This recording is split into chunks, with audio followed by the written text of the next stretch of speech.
Okay, everyone, it's my pleasure to call to order this meeting of the Town of Poughkeepsie Town Board, and we will begin tonight with... Recording in progress. Okay, thank you. We will begin tonight after the call to order with a pledge to the flag. I pledge allegiance to the flag of the United States of America and to the republic for which it stands, one nation, under God, indivisible, with liberty and justice for all. Okay, we'll have a roll call. Good evening, Bill Ruder, First Ward.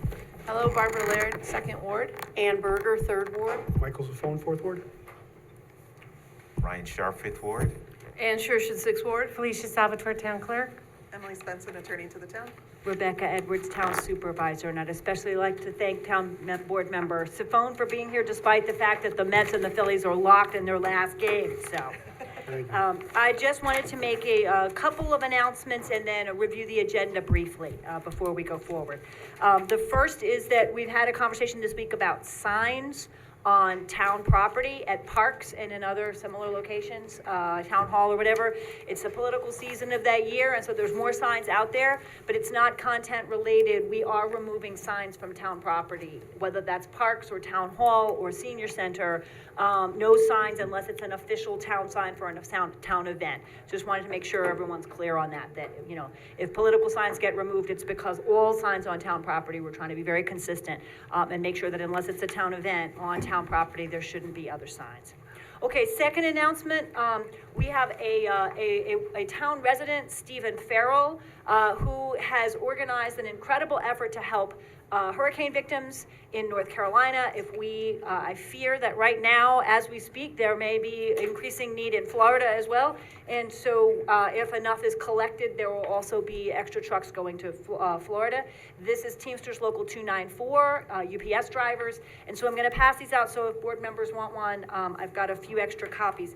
There is a web page. Some of the details of the pickup are being finalized for October 20th, but everything will be updated on hvhelps.com, and a number of town halls are participating.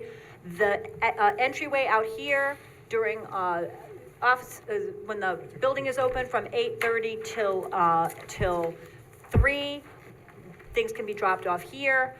Next week after the holiday, October 14th through 19th, and also at the senior center, and they're setting up the gazebo outside the senior center so that people can drop things off after hours, and they're going to take care of them there. And then on the 20th, everything's going to be gathered at the Galleria Mall, we think, and the trucks will go from there. So please follow hvhelps.com, and they will give instructions on if you would like to contribute or help. Everything's going to go directly to people who need hurricane relief. Also, please note that on the website, they are being very careful to designate specific items that are needed. Clothes are not needed. Bottled water is very much needed, right? So if you're going to contribute, the website will tell you exactly what items are needed and are not. So I want to thank Stephen Farrell again for helping organize this effort and encourage people to participate. Okay, to go over the agenda, we have a workshop meeting to begin, which is a section of the meeting where we don't take votes, but are listening to two presentations, one about a house sharing program, the other about the proposed draft climate action plan. And then we will have a public hearing on a property where we think things have been cleaned up, but we had concerns about trash on the property. We will be voting on special district budgets, voting on the resignation of police officer, and the hiring of employees to fill open positions in the highway department, the sewer department, 2 in the recreation department, and 1 in the controller's office. We are going to be voting on a new copier agreement for town hall, and we are going to set the dates for public hearings for 2 cannabis dispensaries. So we're not voting on these tonight. What we're voting to do is set a public hearing on whether or not to grant a special use permit. The first of these is Best Buds here in Arlington. The second is Serenity Greens over on South Road. We're also setting dates for a public hearing about amending the town code to make it easier for the creation of accessory dwelling units, to amend the code on our local law with regards to composting. Then we will vote on allowing the sale of some surplus highway equipment. We will vote on the creation of a part-time legislative aid position for the town board. We will vote on dedicating the sewer lines at South Hills Common, and vote on extending our agreement with Dutchess County for snow and ice control during the wintertime. We will vote on 2 tax cert settlements in which the town is trying to reach an agreement with taxpayers about their property assessments and taxes. And we will pass a resolution on accepting funds that have come in from an opioid settlement. And then we will talk to the clerk about minutes. And then we will have committee reports and liaison reports at the end as appropriate. Okay, I think the first thing that we do is, I think we can go ahead and suspend the rules for people to make comments on anything that's on the agenda tonight for up to 3 minutes. So I move to suspend the rules for any member of the public who would like to speak for up to 3 minutes on any item that's on our agenda tonight. Second. All those in favor? Aye. Any opposed? Okay, then the floor is open. We usually start with people who are here in the room. If there's anyone who would like to speak for up to 3 minutes on any item that's on our agenda tonight, you're welcome to come forward, identify yourself, where you live, if you'd like to let us know, and just share your thoughts for a few minutes. If it's a public hearing, we'll do those at the public hearing, but. Right, I'm sorry, for the public, if anybody has a comment on the debris at 61 Fairview Avenue or the special district budgets, those would be in the public hearings, but everything else is fair game for the comment period. Is there anyone who'd like to come forward? Welcome. Hi. And if you come to the podium here, there's a mic. If you want to sit right here, there's a microphone, and then that will pick up for the folks who are participating on Zoom. Okay. Either seat is fine. Hi. Yeah. Yeah? There. Let's do that. Sorry, I'm gonna steal this chair. That works. Welcome. Hi. Thank you. My name is Jason Richland. I live on Sharon Drive. I'm in Mr. Sharp's district. And I want to talk about the cannabis dispensary on South Avenue. So I have kind of 2 things I was thinking about with this, and I watched the prior hearing, and although I do think cannabis dispensary is something we want and need in the town, I just have some concerns about this particular plan for 2 reasons. The first is, I did note that, which was in the statutory, it's outside the statutory range of whatever it was. I think it was 500 or 1,000 feet. But boy, that is awfully close to Nassau, like maybe 600, 700 feet. I'll have 2 kids at Nassau. I have a third at Hagen. And it feels like a very, very close location. And the other thing I don't particularly care for with it is that that particular corner, I don't live over there, but I have kids in the district. I've met a lot of people who live over there in Birdland. And that particular corner as it is now is something that a lot of my friends and neighbors, they take issue with, the deli, and it, sort of the people being around there all the time, the traffic. And it seems to me that, like, if we were to have a dispensary located there, I'm sure it would be successful, and it would sort of cement that corner as maybe like a problem corner for a very long time. And I think that's something we should try and avoid in the town. I think we should be looking for a different business to go in there, something that would make that neighborhood a little more family friendly, especially for the folks that are over there in Birdland, Robin and all that. So I'm hoping that the council will vote no, and we can find maybe a different, better location for a dispensary in the area that's not so close to the school and that wouldn't sort of cement the trouble that corner represents. Thank you for the time, and I'd ask you guys to vote no. Thank you. Thank you very much. And just to be clear, again, we're setting a public hearing date tonight, and then we'll have another public hearing on that date and vote for the special use permit that night, but people are certainly welcome to speak to the issue tonight. All right, anyone else who'd like to speak? Yes.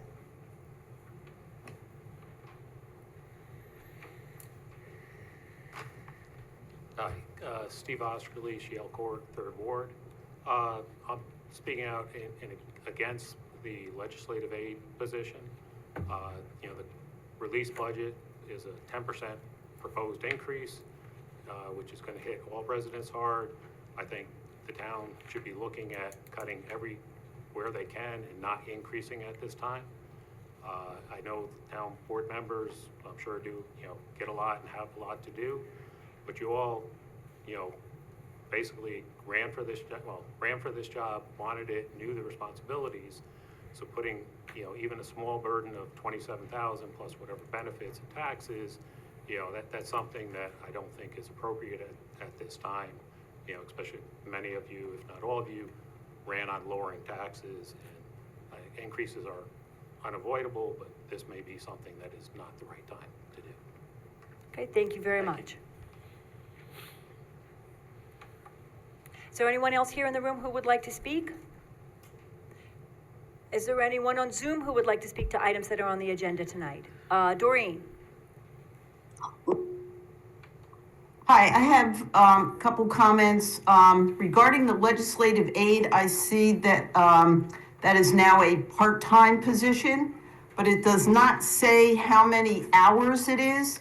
And it also does not say anything about benefits. So I guess I'd like to know what the work hours would be and whether there's any benefits. So, then my other comment is about the agenda item for the accessory dwelling units, number 12. So I'm not sure how well thought out this plan is at the moment. I know this is just to set the date for the public hearing, but I have a lot of questions. So can these accessory units be used as a short-term rental? Because there didn't appear to be anything in the code to prohibit them from being used on a short-term basis. So there should be a... Whoops. Doreen? Doreen, we lost you. Are you there? Oh, we can hear you. Okay. Oh, Must be her connection. okay, yeah, something went wrong with her connection. I was hoping to answer a couple of questions, but let's keep going and we can come back, all right? If anyone sees Doreen come back on. I'm sorry, next person is, She's back. Mich- She's back. oh, is Doreen back? Doreen? I'm here. Okay, good, I'm not sorry, sure you if you hear disappeared me. for just a second. Okay, go ahead. Okay, so the first was that can an ADU be used as a short-term rental? There should be a residency requirement, in my opinion, at least no less than 6 months. Next question was, can somebody use one of these to operate a business in a residential area? Next question, how will parking be handled? Were people going to be able to create parking areas on their front lawns, as it is sometimes in our neighborhood, to be able parking on their front lawn, and just creating a parking area is very unsightly. Was a projection done for the number of houses in the town that can take advantage of this? If so, what's the percentage and what's the full build out? If a site doesn't meet setback requirements, can they just go to the ZBA for approval, resulting in potential impact to neighbors? How will these units be taxed? Also, the zoning department, in my opinion, is currently understaffed. So how will zoning be able to enforce the ADU requirements when enforcement of current zoning regulations is lacking in many cases? And the last thing is that when the secret process was conducted, for all these residential neighborhoods, impacts were based on a certain number of houses. And now that number may be changed, but there didn't seem to be any consideration as to how mitigation of potential impacts would be handled. So those are my questions. I have them in an email, which I will send to the board now in case you weren't able to hear any of those. So Okay. thank you. Thank you, Doreen. We were able to hear. I think if it's a quick yes or no question or two, then we can respond in this period. But I think answering all those questions here is going to keep us for half an hour. So what I would say is thank you. If you could send it in an email and in the period preparing for the public hearing and at the public hearing, we can have further conversation about some of those more complex questions. I hope the questions about the legislative aid we can answer in the conversation tonight. So thank you. I think next was Michelle. Yes, good evening. My name is Michelle Chuba. I reside at 16 Oriole Drive in Poughkeepsie. Just to echo what a fellow resident had said earlier with regard to the dispensary on South Road, the previous location of Umberto's. There's daycare on 18 Oriole Drive. It's within less than 500 feet, the planned location of a residential property, which does have children. I have special needs children. We have multiple buses that come off of Southgate onto Oriole throughout the day.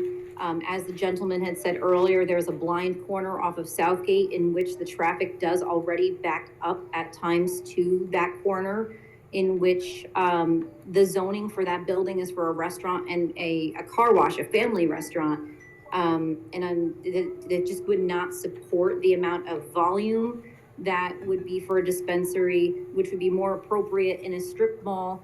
I did see there is a pending license by where the old TJ Maxx used to be, in that plaza where Price Chopper is. That would be a much more appropriate location for such a business and not in a residential neighborhood. I also have concerns on whether or not this would negatively impact my property value, being that close to where drugs will be sold for recreational use. Additionally, we also have concerns. We have teenagers that live on the street. We also worry about crime, the increased crime in the area. In the event that it was burglarized or robbed, the person would not go back out onto Route 9. They would utilize our back roads. We don't want to have police chases or any type of issues in our residential areas. It's less than a mile from a school, and I really hope that, I know that there's going to be an additional hearing with regard to this matter, but I really hope that the town would consider voting no, and hopefully we can get something more family-oriented and something that would possibly increase our property values or add value to our community versus selling drugs. Thank you. Thank you very much. All right, I believe Anjali is next. Hi, everyone. Good evening. My name is Angeli, residing at Hudson Harbor Drive, calling in to talk about 2245 South Road. It's a really old property. It needs some redevelopment. I like the old restaurant, but it's been shut for 5 years now. It should become something better instead of wasting away as an old building. I support cannabis to have come here, and I support the initiative to redesign this space. Okay, thank you very much. I appreciate it. Sharon, I think, is next. Hi, my name is Sharon. I live in the Spankin-Kill School District. I've known the Serenity Greens family for over 10 years. We've lived together in the community. We also own businesses here, and I do support their initiative to redevelop the 2245 South Road the property. It's currently like an eyesore, and I would like to see it redeveloped, and this is, I believe, a perfect opportunity. Thank you very much. Okay, thank you for everyone who spoke. Is there anyone else in the room or on Zoom who wanted to speak to items that are on the agenda tonight? Jim? Yes?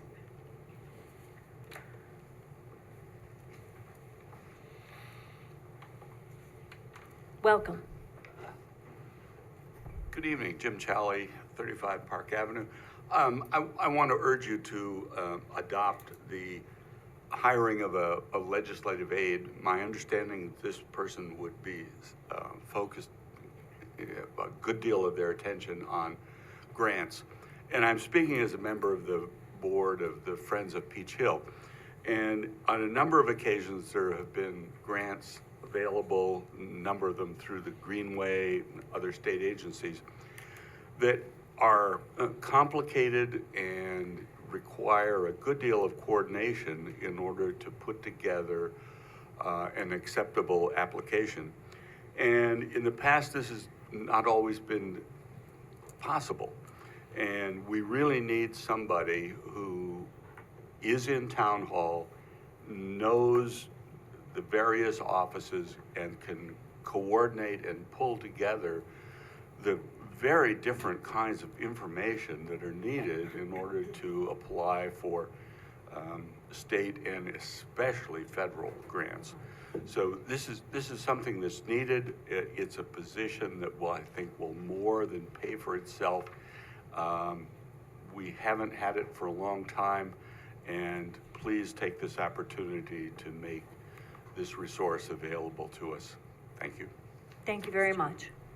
I think we have another person on Zoom who would like to speak. Monique, welcome.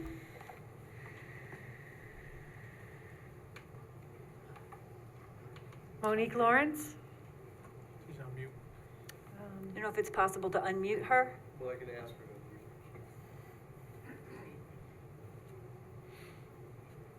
She's down. Maybe she had her hand up in error. Okay. I think maybe she was not going to speak. She's Oh, back. Monique, did you want to speak? She's unmuted. You should be able to speak, Monique. Looks like you're unmuted. Okay. I believe we had one other comment that came in. I saw a texted comment. I don't know, Tim, if we had a texted comment or Felicia that someone sent in. Let me read that. Hold on a moment. It fleetingly passed on the screen. Yeah, If we can't find it, we can put it in the record for later. Just didn't want to miss it. it was somebody that said their sound isn't working, so they're writing in the chat. They lived in Poughkeepsie near the site for over 20 years. They use cannabis and would like a way for everyone to safely purchase it. The product is safe. Currently, people are buying illegally in smoke shops, and you don't know what you're buying. This will help the community and is a net positive. Also agree that the site needs a makeover. And they Okay. didn't say who they were. Frank, to you, whoever Frank is. Frank, okay, thank you. We got that added to the record. And I believe Pat has a hand up. Welcome. Pat? Pat, if you're able to unmute yourself? I see you, Monique, but now we're speaking to Pat, and we'll be back to you, Monique. Hi, Hi, Pat. this is Pat. Hi, my name is Pat Felix, and I live on Oriole Drive. I have run 2 successful daycares on this street at 18 and 20 Oriole Drive since 1995. I am very concerned about the proposed cannabis dispensary that's coming in due to the fact that I have young children, and I know that this will bring some unsavory characters to our neighborhood. I am a neighbor of Michelle Pollock, Chubaja, who just spoke a few minutes ago. I've just learned about this morning, and it has consumed my entire day, my staff, and my neighbors as well. I urge everyone to vote no. I'm in favor of the cannabis, but in a different location. It needs to be in a more, never should be in a residential area ever. And that's my concern. I also have children in Nassau. I have kindergartners. I'm very nervous about this proposal, and I urge that everyone would vote no, please. Okay, thank you very much. And I believe we have Monique. Monique, go ahead. Are you able to? Yes, welcome. Yes. Hi, my name is Monique Lawrence, and I'm actually on Southgate Drive. And I have concerns about the dispensary being very close to a residential area. It's a residential area. There's a school that's not too far away. We're a family community. We're a community that is pro having something in that location, but not a dispensary. The dispensary would, I think a lot of my fellow neighbors have stated, a dispensary would be in a better location, maybe in a one of the strip malls that we saw here. But for it to corner with the amount of traffic that it's going to bring, and then there's also a concern about where people are going to be ingesting the cannabis at, whether they're going to be on side streets ingesting it in our community. That's a huge concern. We have young children. It's a family community. This is a community that cares about our children. We care about our school district, and we don't feel that this is a fit for this community at all. And I hope that everybody would vote no against such a business to be in that location. Thank you. Okay, thank you very much. All right, is that, anyone else to speak? Yes, Susan. Welcome. Hi, everybody. I'm Susan Hecht. I'm a resident of Ward 6, chair of the Climate Smart Task Force. I would just like to add my voice to support for the legislative aid position. I want to say that I have been chairing this task force for 5 years and been on the Conservation Advisory Commission for 6 years. And I have seen firsthand how thin the staff is spread and how much work is being done by volunteers like our group. There is a ton of money out there, and we could really use this position to help us acquire, find, and manage the grants. Management of the grants after we get them is more even than the application process. But I just want to say, I speak from personal experience, knowing that we do not have enough hands to do this, and I think the position would more than pay for itself in the money that we could potentially bring in. So I really support that, again, based on my firsthand experience in the town. Thank you. Thank you very much. Okay, going once, going twice. Is that everyone who wanted to speak? Thank you, everyone, for your comments. I appreciate it. I move that we return to regular session. Second. All those in favor? Aye. Any opposed? All right, the motion carries then. So we are now at the workshop portion of the meeting, and we're going to have 2 presentations, each of no more than 10 minutes, maybe a little less, with a little time for question and answer. The first is by someone on Zoom. So I know that this board, speaking to my fellow board members, likes some time to sort of think things over. And this is an example we're hearing tonight of a home sharing program, which is one way to create housing while getting money into the hands of people who are homeowners. I spoke about this in my budget presentation last week. So Noelle Marcus, who is from Nesterly, which is a company that does home sharing support services for Boston, is just going to speak for a few minutes about what this program is and familiarize ourselves with it so the board can maybe think a little bit more. The proposal was to perhaps use a little bit of our remaining ARPA funds before the end of the year to see if we could do a 2-year pilot and create a program like this in the town. So Noelle, welcome. Wonderful, thank you so much. Does it make sense to share my screen or Yeah. people can't? It does. Yeah, okay. There Can we go. you see Yes. my, Yep. okay, Yep. wonderful. That's great. Okay, great, thank you all. I'm so delighted to be here. My name is Noelle Marcus, and I'm the founder and CEO of Nesterly. So Nesterly is an award-winning social enterprise whose mission it is to build intergenerational connections while increasing access to affordable housing. Nesterly leverages technology and incredible support team to make it safe and easy for today's households to share an extra room with someone seeking a place to stay for longer than 1 month. The best way to quickly tell our story is to hear from our community. Meet Brenda. Brenda lives in a home that's been in her family since the early 1940s. It's been a few years since her children moved out, and she's faced social isolation and the added stress of maintaining a large home all on her own. Brenda is not alone. Older adults are the fastest growing population in the United States, and like Brenda, 80% of older adults want to age in their homes, but face similar social, financial, and oftentimes physical challenges to doing so. In fact, according to AARP, 40% of older adults and adults are interested in renting a room in their home, but only 2% are doing so today. And this is based on their national community level surveys. On the other hand, meet Cynthia. She dreams of completing her master's degree in social work, but it hasn't been easy for her. She's commuting nearly 3 hours round trip to her day job while also juggling night school. Cynthia is just one of the 59 million renters in the US struggling to find affordable housing today. This is where Nesterly comes in. Nesterly has taken this age-old idea of intergenerational home sharing and brought it into the digital age by leveraging technology and customer support to make the service safe, easy to use, and scalable. With Nesterly, Brenda, who's an empty nester, rented out her spare room to Cynthia for 7 months, earning a fair $650 a month in extra income.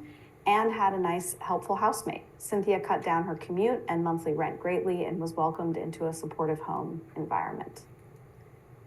Nesterly's unique full-service home sharing platform helps empty nesters find and keep trustworthy tenants. Our platform is technology-driven but human-centered, with flexibility and support for our users. We take the work out of finding a reliable housemate by handling the screening and vetting of potential candidates. We provide customizable home sharing agreements, automated payments, where rent is directly transferred into host's account at the same time every month, and monthly check-ins with our social worker-led customer support team.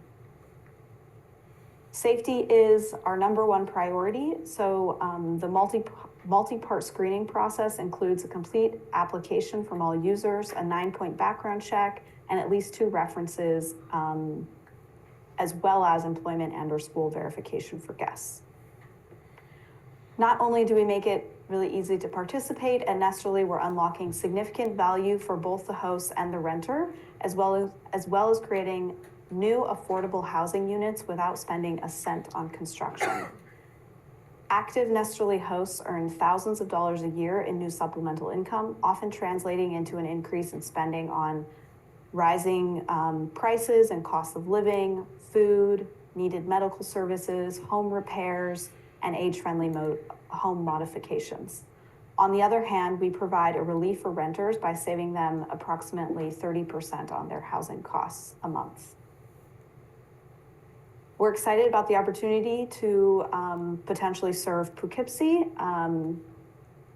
taking what we've learned from successfully launching our program in several other regions around the country. We're in Columbus, Ohio, Boston, Framingham, launching Pittsburgh, Nashville right now, and we're in, this year we launched the entire state of Maine. So folks have had a really incredible experience, often life-changing, where 90% of hosts who participate in our program sign up to do it again. We're building a movement, and we hope that you join us, and I'm happy to take a few minutes to answer any questions. Thanks very much, Noelle. Other questions that board members have? This is a very quick introduction, obviously.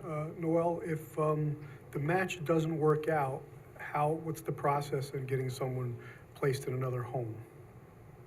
Yes, so our home shares last on average of 9 months, but we do provide the option. We know that things change for people and things come up, so either party can decide to end the arrangement with 30 days notice. And then our team works to help place either party in a different home share. Noelle, this is Barbara Laird. You mentioned social workers, and then they do check-ins. So could you tell me a bit more about how that works? Yes, absolutely. So our customer support team is led by social workers. The idea is just that we're trying to provide really customized, flexible, and supportive experience for people and for really a diverse population that would use the platform. We provide support throughout the entire process, from signing up to creating a listing to meeting potential candidates. And then once you're actually booked into a home share, our support team, our social worker-led support team, checks in every month with both parties separately, just to see how people are doing, what's going well. Is there anything that could be better? Is there anything we can do to help? So it's just staying really proactive and making sure that people feel really supported throughout the entire duration of their home share. Great. I was just thinking about that, because if you had a lonelier senior who wants to share their home, but then the renter finds out that senior needs more help than they can give them, maybe some medical issues, or maybe they need rides to the doctor's office, how would that be taken care of by Nesterly so that the burden doesn't fall on the renter? Yes, that's exactly right. That's a great question. And so that's where the skill set of a social worker is really well suited for this position. So if there are other needs or other concerns or any gaps, everywhere that we operate, we partner with local cities, with area agencies on aging, or with state level partners. So we make sure to have our social workers be able to connect folks to other local resources that they might need to fill those gaps. Okay, any other questions? Are there any age restrictions? Yes, you do have to be over 18 to sign up as either a host or a guest. And can you talk a little bit about the portion of how you help people set rents and how you help them think about what they might want in addition to income? For example, they might rent a room for a little bit less, but ask for help with groceries or yard work or things of that sort, and how Nesterly helps people kind of negotiate that? Yes. So we have the option. The rent prices are all set by the host, so they get to decide what they feel like is a fair rent for the space that they're going to share. It could be a room in their home. It could be, maybe it's a larger house and there's an entire floor and they have their own bathroom, or it's a basement suite with a private kitchen. So there can really be a real range in the types of spaces. So we help folks who want some suggestions on fair prices. And then we also offer the ability for people to reduce the rent in exchange for some help around the house. And around 50% of our home shares choose this option. It's usually $100 to $200 a month that they choose to reduce the rent for an hour or two of help a week. So this has proven to be a really successful way, a really win-win, a super win-win option for people. Reducing your rent by a couple $100 if you're a student or a young professional can be really meaningful. And for the other folks who are getting this help, it can make a really big difference to have an extra hand around the house to do dog walking, gardening, snow shoveling, whatever that type of household help looks like for you. Is it usually a single person that does Nesterly, or sometimes is it a couple that share, comes in? That comes in. It's an interesting question. I thought you were talking about the host. But yes, often it's a single person because most of the spaces rented is just an extra room. Okay. If you did have an accessory dwelling unit or a basement suite, then it's easier to host, a couple. And yes, and then on the host side, by 2035, half of all older adult households will be single person. So we do have a lot of single older adults living alone and who find this option really, really helpful for them as they have more limited resources just with one income and more space in their home. Noel, you had shared maybe 1,000 testimonials. Could you just share again where this is working, this arrangement? Yes, so I started the company while I was a master's student at MIT in Greater Boston, and that was the first market that we launched in. And we've expanded since then to community outside, a region outside of Boston, Columbus, Ohio. And then this year we launched the entire state of Maine, as well as Pittsburgh, and we're about to launch Nashville. We just won an RFP to launch Davidson County, the county of Nashville and around Greater Nashville. Thank you. Any other questions? Okay, thank you so much, Noelle. I really appreciate it. It's a brief introduction, but gives everybody a sense of what the concept is as we continue the conversation. Thank you again. Thank you, Noelle. Thank you all. Thank you. Thanks.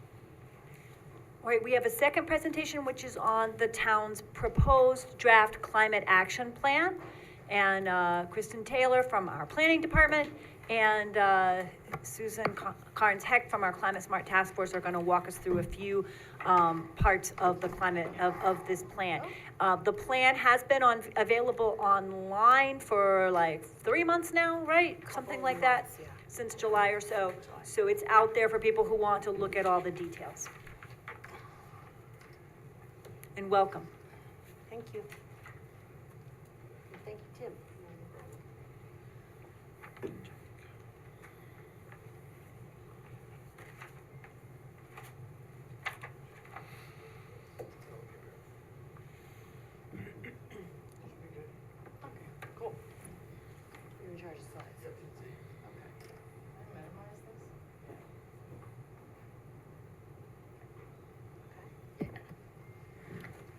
Good evening.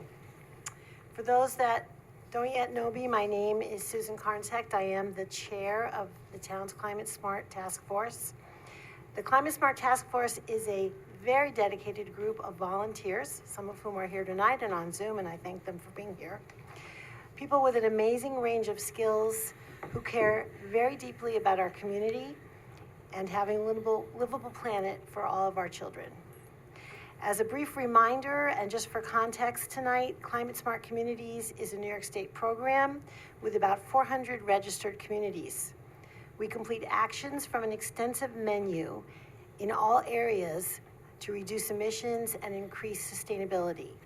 We receive credit towards certification, and being certified positions us for grants and other benefits.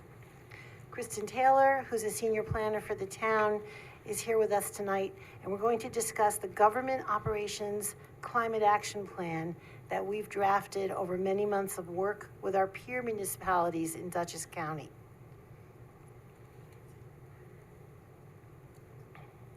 Poughkeepsie became a climate smart community way back in 2018. The task force was formed the following year.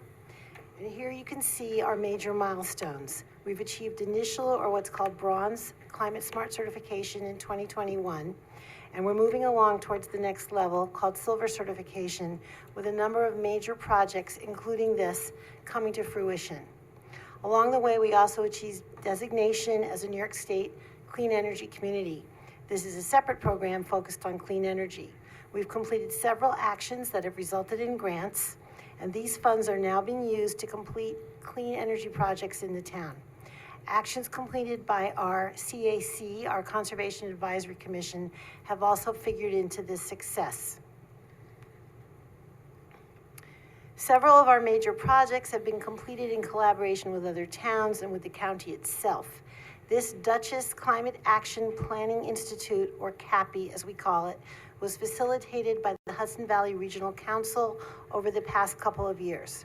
We completed our government operations greenhouse gas emissions inventory in February of this year and immediately started to work on the corresponding climate action plan that we're sharing tonight. These projects will fulfill climate smart actions, and we have additional projects in process, including climate adaptation and community climate action plans. And just lastly, these are the communities that have worked together with us in CAPI Dutchess. So I'm going to turn it over to Kristen, and she's going to talk to you about a review of our emissions plan, emissions inventory, and our planned goals. Yeah. Thank you, Susan. I'm going to try to keep this as brief as possible, but just in case anyone was following, the Mets are now up 4-1. Lindor hit a grand slam. So. Whoa! Thank you.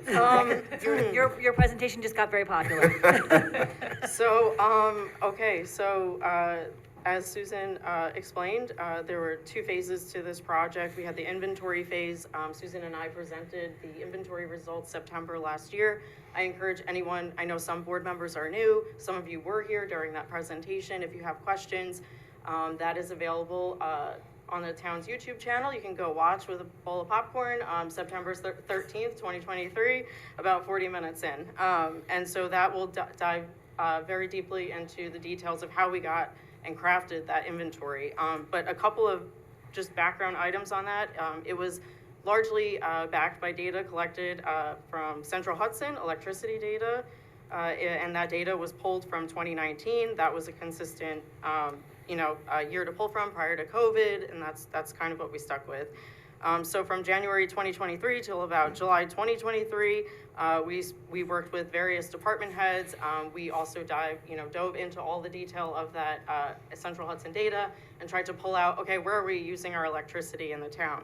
And again, this is focused on town operations. This is not in the community, this is the government's operations. Who's, we're clearing snow, or we're working in the parks, or, we're here at Town Hall. And so it's really just a high level view of where our emissions are. And the top three candidates in our emissions were our vehicle fleet, water and wastewater facilities, and our building and other facilities like our senior center, and again, parks. We have some with restrooms, facilities, etc. It goes on down the line to employee commute and streetlights. For the purposes of the climate action plan, we focused on the top 3 emitters. So that would be the vehicle fleet, water and wastewater facilities, and then the buildings and facilities. So again, it's important to understand that this was a snapshot in time. We worked with HVRC, the Hudson Valley Regional Council, and ICLEI, heavily focusing on that Central Hudson data pull. We used modeling software that we had to learn how to use, and ultimately walked away with this big picture of where we were at. And again, it's just important to understand that this is a moving target. Again, a snapshot in time. Obviously, this was from 5 years ago. Things might have already changed. We might already have projects underway. I know we already have projects underway that are helping to reduce our emissions in the town operations. So, we'll move right along. Like many plans, this effort was supported by a vision statement. If you are reading the vision statement and it looks familiar, that's because it's straight out of our comprehensive plan update. We thought that it was appropriate to sort of align the climate action plan with the town's comprehensive plan update because the comprehensive plan itself was supported by sustainability elements, including energy and efficiency and the environment. And so really the town's operations are not separate of the town's townwide vision for the application of these elements, and that's to pursue an environmentally and economically sustainable future in order to create the ability for the town to meet its needs without compromising the ability of future generations to meet their own needs. Whew. All right, how am I doing? All right, the town's climate action plan is broken down into these following sections. So we have a vision statement we just took a look at, objectives, inventory, a business as usual forecast, which used that inventory data that we sort of breezed through at the beginning, projections, emissions reduction strategies, which essentially feeds the goals of the climate action plan, our climate action plan disclaimer. Now that's italicized because I think it's really important to let you all know that if the town board were to adopt a resolution to adopt a climate action plan for the town of Poughkeepsie, it is in no way legally binding. You are not bound to anything. There are no repercussions for not fulfilling, energy goals that are listed in the plan. The whole point of this is to just be keeping in mind what can we do to reduce emissions as we make decisions operationally in the town. Is that the highway department? Is it the police department? The chief's in the room, so I'll just stop there. The water department, sewer department, and so on. We also have an accountability component. That's the monitoring plan. So that's built in, and it's basically, again, let's not create a plan and then put it on the shelf and never look back at it again. Let's make sure that, in a year's time, let's see how far we've come. Another year goes by, let's see how far we've come. Maybe we need to adjust our goals, and so on. So really this entire effort is, look at me, I'm getting ahead of myself, is supported by stakeholder engagement. So stakeholder engagement is critical. It was supported, we were supported, I should say, from the beginning with the inventory processing, the data that came in from Central Hudson. We worked very closely with all of the departments listed here and then some. And then we also took a lot of that information and worked with what we would call our core team. Really, that was just about taking that sort of next step up, town supervisor, getting council members involved. I'm also heavily involved with the Climate Smart Task Force, our Director of Municipal Development, who's kind of also embedded naturally into a lot of other departmental decisions. And so we ultimately came to a decision on these objectives, which feed strategies and goals for the Climate Action Plan. So the goal is that by 2030, the town will have done all these wonderful things.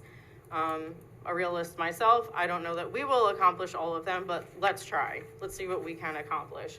The town ultimately is aiming to reduce its 2019 emissions by 40% by 2023 from the 1990 levels. That's a very confusing statement. Essentially what it means is that we use modeling software that had prior data for climate emissions data, and then we plugged in all of our current emissions data and we got X, and we want to get to Y. X is, we're up here producing emissions and we want to drop down to Y, and then evaluate if we can't get there, reevaluate what our goals are. So this is the business as usual forecast, just to give you a visual of what our goals are. So currently, using the 2019 data, we were at 2,835 metric tons of CO2e. I actually wrote this down somewhere, and I think it's really important. If you could picture a metric ton of CO2, it's actually, if you could picture a cube that is a cube that is 25 feet or 27 feet tall by 27 feet wide by 27 feet long. That's 1 metric ton. So the town in 2019 was producing 2,835 of those metric tons of CO2. And if we just decided that we weren't going to pursue any of the goals or strategies in our business as usual sort of model, and we didn't change anything that we were currently doing, we are not meeting that line. We're not dropping below the line that we need to drop below to meet our goal, which is about, I believe it's about 1,900 metric tons. So ultimately, we broke down those top 3 sectors that are our most highest emitters. I'm not going to go through all of this for the sake of time and everyone's patience in the audience, but if you have questions, please feel free to reach out. Ultimately, this is just us being accountable for the vehicle fleet, looking at things like creating a fleet inventory policy. Ultimately, that could be managed through a fleet efficiency policy. We're not looking to reinvent the wheel here. There are templates out there where other communities have already created these policies. We would be able to tailor it to what fits appropriately for the town of Poughkeepsie. See how I said Taylor, and that's my last name.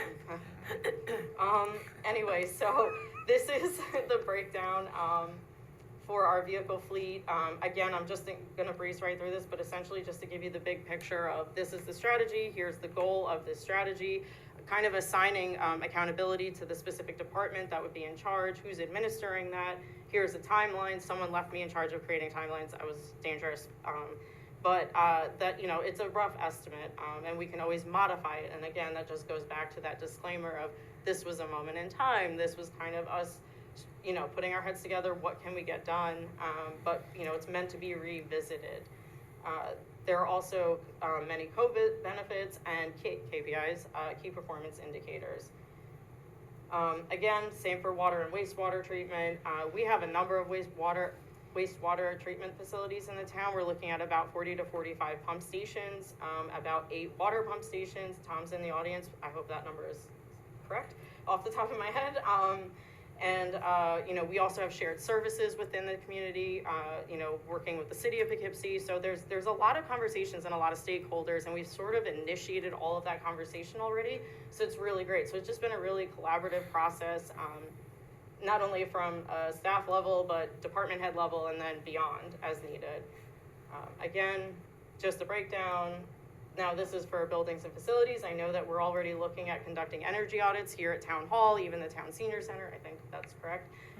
So that's, we're actively already pursuing many of these strategies ultimately to serve the goals. And here is the projection. So if we were to do everything that we listed in our climate action plan, we would be able to drop below the required 1,900 metric tons. So we would be coming in at about 1,884 metric tons, skin of our teeth. But we understand that this was meant to articulate a bigger picture, where to focus our energy. Our fleet is one of those items. I know that the town has already been eligible for a grant to pursue its first electric vehicles. 2, in fact. So, again, there are many things that are going on kind of behind the scenes or concurrently to this process. And I will go ahead and stop talking and pass it back to Susan. Thank you, Kristen. And yeah, I would like to reiterate 2 things. One, that if you're wondering where the target goals came from, they really are driven by the New York State, by the Climate Act, and what we would like to see happen across the state, and to do our part as a big town, to help the state get there. Also, there are, as she said, and I spoke earlier, I know I'm mixing my roles at the meeting, but there is grant money coming in. We are earning some of that grant money, and we are turning it directly into EV purchases, energy audits for some of our buildings, and things like that. So we are already starting this work, as Kristen said. So we want to thank you tonight for welcoming us to share our work. And at the next board meeting, we will, I believe, have the resolution. We do have the resolution to ask you guys to adopt this plan with, again, the understanding that this is going to serve as a roadmap for progress rather than a rigid obligation.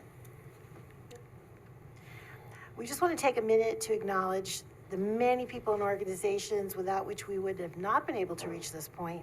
I would really like to add Kristen. has done an unreal amount of work over this time. She is really putting out a lot of work. And, you know, as I said, we are all volunteers. Everybody is working very, very hard to make this happen. And the support is greatly appreciated. Recently, all of the CAPI communities were presented with this Building Bridges Award by the Hudson Valley Regional Council to acknowledge these achievements. So I brought this back from the recent conference in Peekskill. And I was hoping that I could give it to you, Supervisor Edwards, and you could put it someplace in the town hall for us. Okay. Very good. Thank you very much. Are there questions that you'd like us to answer? Are there any, well, we will talk about this next Wednesday Yes, night. okay. We will have a resolution Okay. on the agenda for the board to discuss and vote on adopting the plan. But since you're both sitting in front of us, it'd be a good opportunity if anybody does have questions to ask now. I was nervous to read the entire plan because it looks so huge and it was so well written. It was clear. I don't know who wrote it. I don't know if it was a joint effort. Kudos to the author. And it was comprehensive and it was easy to follow. I like that it was full of action plans with timetables because I like that planning. I just had a quick question and congratulations for a job well done. But now that you've struggled with that modeling software and the inventory and the GHG greenhouse gas inventory, when you mentioned the monitoring phase, is it going to be much easier to put that information in to compare an annual change so that you can monitor a decrease? So in essence, it should, yes. So we actually did have a follow-up conversation with ICLEI about this was sort of embedded in the cohort pursuit. We would have to purchase that. That would be a separate conversation, I assume, for the right price, right? So that software. But ultimately, what it would help us, the monitoring plan essentially makes us accountable for either going that route or at least being able to track all of those performance indicators. You know, having the vehicle fleet inventory for one, I pulled that together with help of many department heads over like 6 months in 2019. And like, as I'm pulling it together, vehicles are being swapped in and out. So like, if we could just have someone helping to facilitate that conversation and have everything in one place, that's just one of the many examples. Okay. We want this to be part of the municipal culture going forward, that we just do this. We want climate to be a primary consideration in every decision is really, I think, what we feel. And just in terms of your first comment, Barbara, the reports have been incredible, right? I just want to reiterate that the Hudson Valley Regional Council did so much work. So in all of these different cohorts and with all of these reports and inventories, and they have provided templates for all of these projects in order for us to get to this point, and all of the templates they've provided have been created to meet the specifications for climate smart, credit also. Mm-hmm. So it has been, there's no way we could have done this without them. Absolutely. No, and they actually made it a point, though, to kind of throw me under the bus in front of everyone in the cohort. Yeah. I did rewrite the entire template because I'm me. But the detail is there that was required for the certification programming. It's been a real team effort. It really has been. It really has been a real team effort. Thank you, Susan. Thank you very much. So this is already on our website? Yes, it is. Yes. It's on, actually, it's linked from the Climate Smart Task Force webpage. It's one of the top things that are up there. It's been there a while. Yep. And I put it out for public comment. We're required to put it out for public comment, which we did. I've received literally 2 comments from the public, neither of which were really on topic. I'm just going to leave it that way. Yeah. There really hasn't been, I also want to thank you, and I had one thing that stood out as well is I spoke to a resident who regretted not getting a free heat pump. I think when the solar company was offering it, and in reference to reducing the reliance on oil propane heating, a lot of residents would make the change if they were somehow incentivized. Is there anything you could offer? So in terms of it's a little different topic, but so we are doing what we call the community campaigns. Mm-hmm. We have community solar campaign, we have an EV campaign. This is how we're getting these grants right now. Mm-hmm. We also have the heat pump campaign, or what's technically called the clean heating and cooling campaign. And all of the installations of heat pumps and heat pump hot water heaters in the town, we're getting credit for those. We already got a $15,000 grant. I mean, so, and then the next batch will get more. So, there's a lot of information available about tax incentives and NYSERDA incentives, and we can help connect residents to that information. That's one of our roles. I believe strongly that's one of our roles, is to help educate the public. I'm not sure there's anything free, but there's incentive, there's tax incentives that are all this. So if you can direct whoever that person is to us, we can assist with that, absolutely. Sure, Absolutely. thank you. Thank you. Thank you. And we have a lot of people in the task force who have done these actions personally. Like I have a car that plugs in, I have panels on my house, and I have a whole house heat pump. Like I can talk to people about this. Appreciate it. Peer to peer, and a lot of us Thank- do. Yeah. Thank you. Great presentation. Yeah. Thank you so much. Thank you. Yes. Thanks for all your Wait, hard work. one more question, I Susan think. and Kristen, at thank least. you so much for your work. This is where we're headed, and you guys are doing a great job. So, just a question on the grants. So, you know, I haven't looked fully at your entire plan, but are the grants going to cover the entire cost of this implementation? So. And so, probably not, so then, well, go ahead. Well, so there are grants to be found. Okay, so we've earned some grants in response for specific actions. We're plugging that money back in. So just as an example, the initial clean energy community grants, which totaled 20,000 that we were going to use for solar, we've repurposed now to add to the EVs because it's a better use. The recent grant we got, we are putting into the small electric equipment, landscaping equipment, like for the highway department and the parks department. We got a 50% bonus of that for disadvantaged communities. And so we had $15,000 worth of, you name it, chainsaws, batteries, all things like this. And then we have another one, just like that we're putting in to use for energy studies for town hall and highway, and getting the bonus on that, and the money that will be left over can be put into the upgrades that are recommended. And then as we do these campaigns, we're getting more money, but there is a lot more money out there, which is why I said what I did earlier. There is a ton of money out there for this kind of thing. And we need to go after it. We need to go after it. Yeah, no, so specifically the items in the plan, so what we're asking or hoping that the board will do is adopt a resolution to adopt this climate action plan.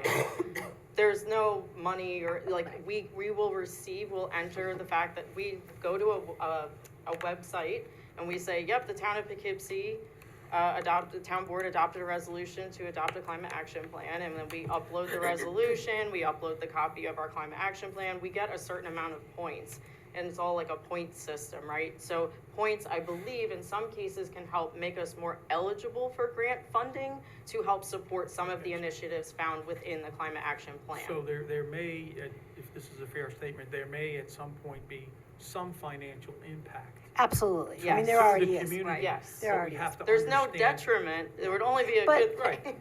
But So I would also. if we can say the financial impact per ton, let's Yes, say, But I would right? also add that some of the things we're gonna recommend that we do are things that would be normally done. So we would normally be, for example, replacing vehicles periodically. But we're talking about replacing them with electric vehicles instead of combustion engine. We would normally be doing building upgrades where you might have to replace some of the building infrastructure, your heating and cooling systems, but we need to do it in this way, in this sustainable way. So these aren't things being invented out of whole cloth that we wouldn't be doing otherwise, but it's a different approach to doing those So things. there's some impact, there could be some impact to taxpayers, but we will know what they are, and then with the understanding that it's good for the environment, and it will get better. And then, of course, because we should save money as we electrify, that's only to the benefit of the taxpayers because it's a cost to the town. So I was gonna say, one of the most exciting moments I sat in was when you were meeting with some of the department heads. And I think the key here is a fine-grained connection between what the departments need and the plan, right? So that it's not someone just saying, we're gonna buy an electric vehicle here. It's saying, okay, what are your needs? And he was able to look at Kristen's list and say, okay, when I can see that when I replace a sewer pump, I can see from Kristen's data, it's gonna use 68% less energy, right? So how are we weighing the cost of replacing the sewer pump? How much grant money can we get for that versus then the savings we're gonna get because we're running a sewer pump that's using 63 or 68%, right? So I think there's a very fine-grained, careful careful piece by piece bit to say, where are the costs? How much can we get the states and the feds to help us with those costs? Where are we replacing a car that we would be replacing anyway? And then what are the savings? And to try to put all that together in different sectors of that. But I do think there's financial savings here to be had as well as energy savings. So if we can do it On right. utilities, absolutely. Yep.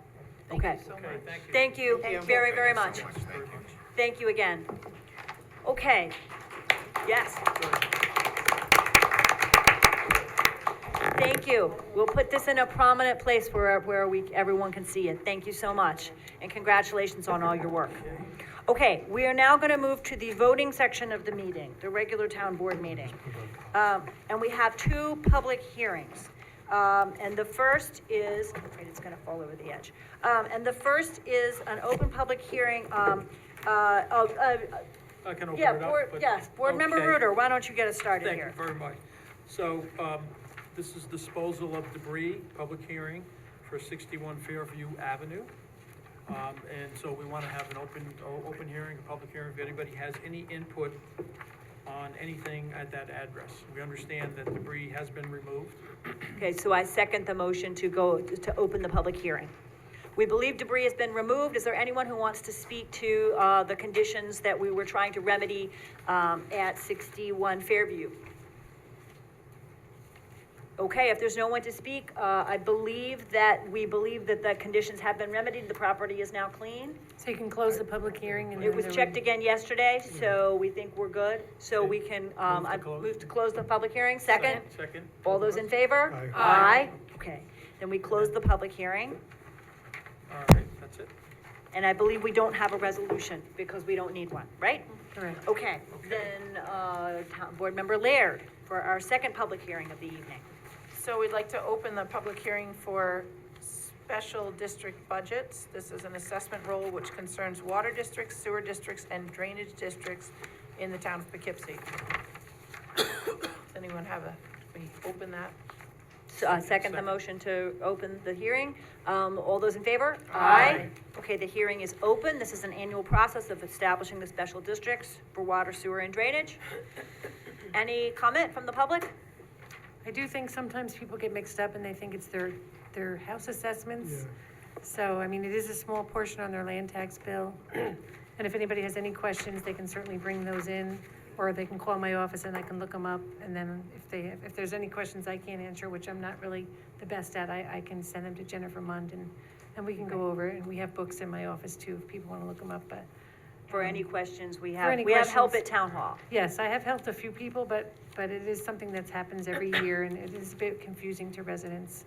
And it's typically the smaller portions of their bill. You know, there are some other portions of the bill that are much higher. The last resident that I helped, I believe, one line was $19.24, and for the townwide drainage or something, it is a small portion, but, you know, for some people, any bit of a raise is a lot of money. Okay, so not seeing anyone who wants to speak. I move to close the public hearing. Second. All those in favor? Aye. Okay. And then we have the resolution.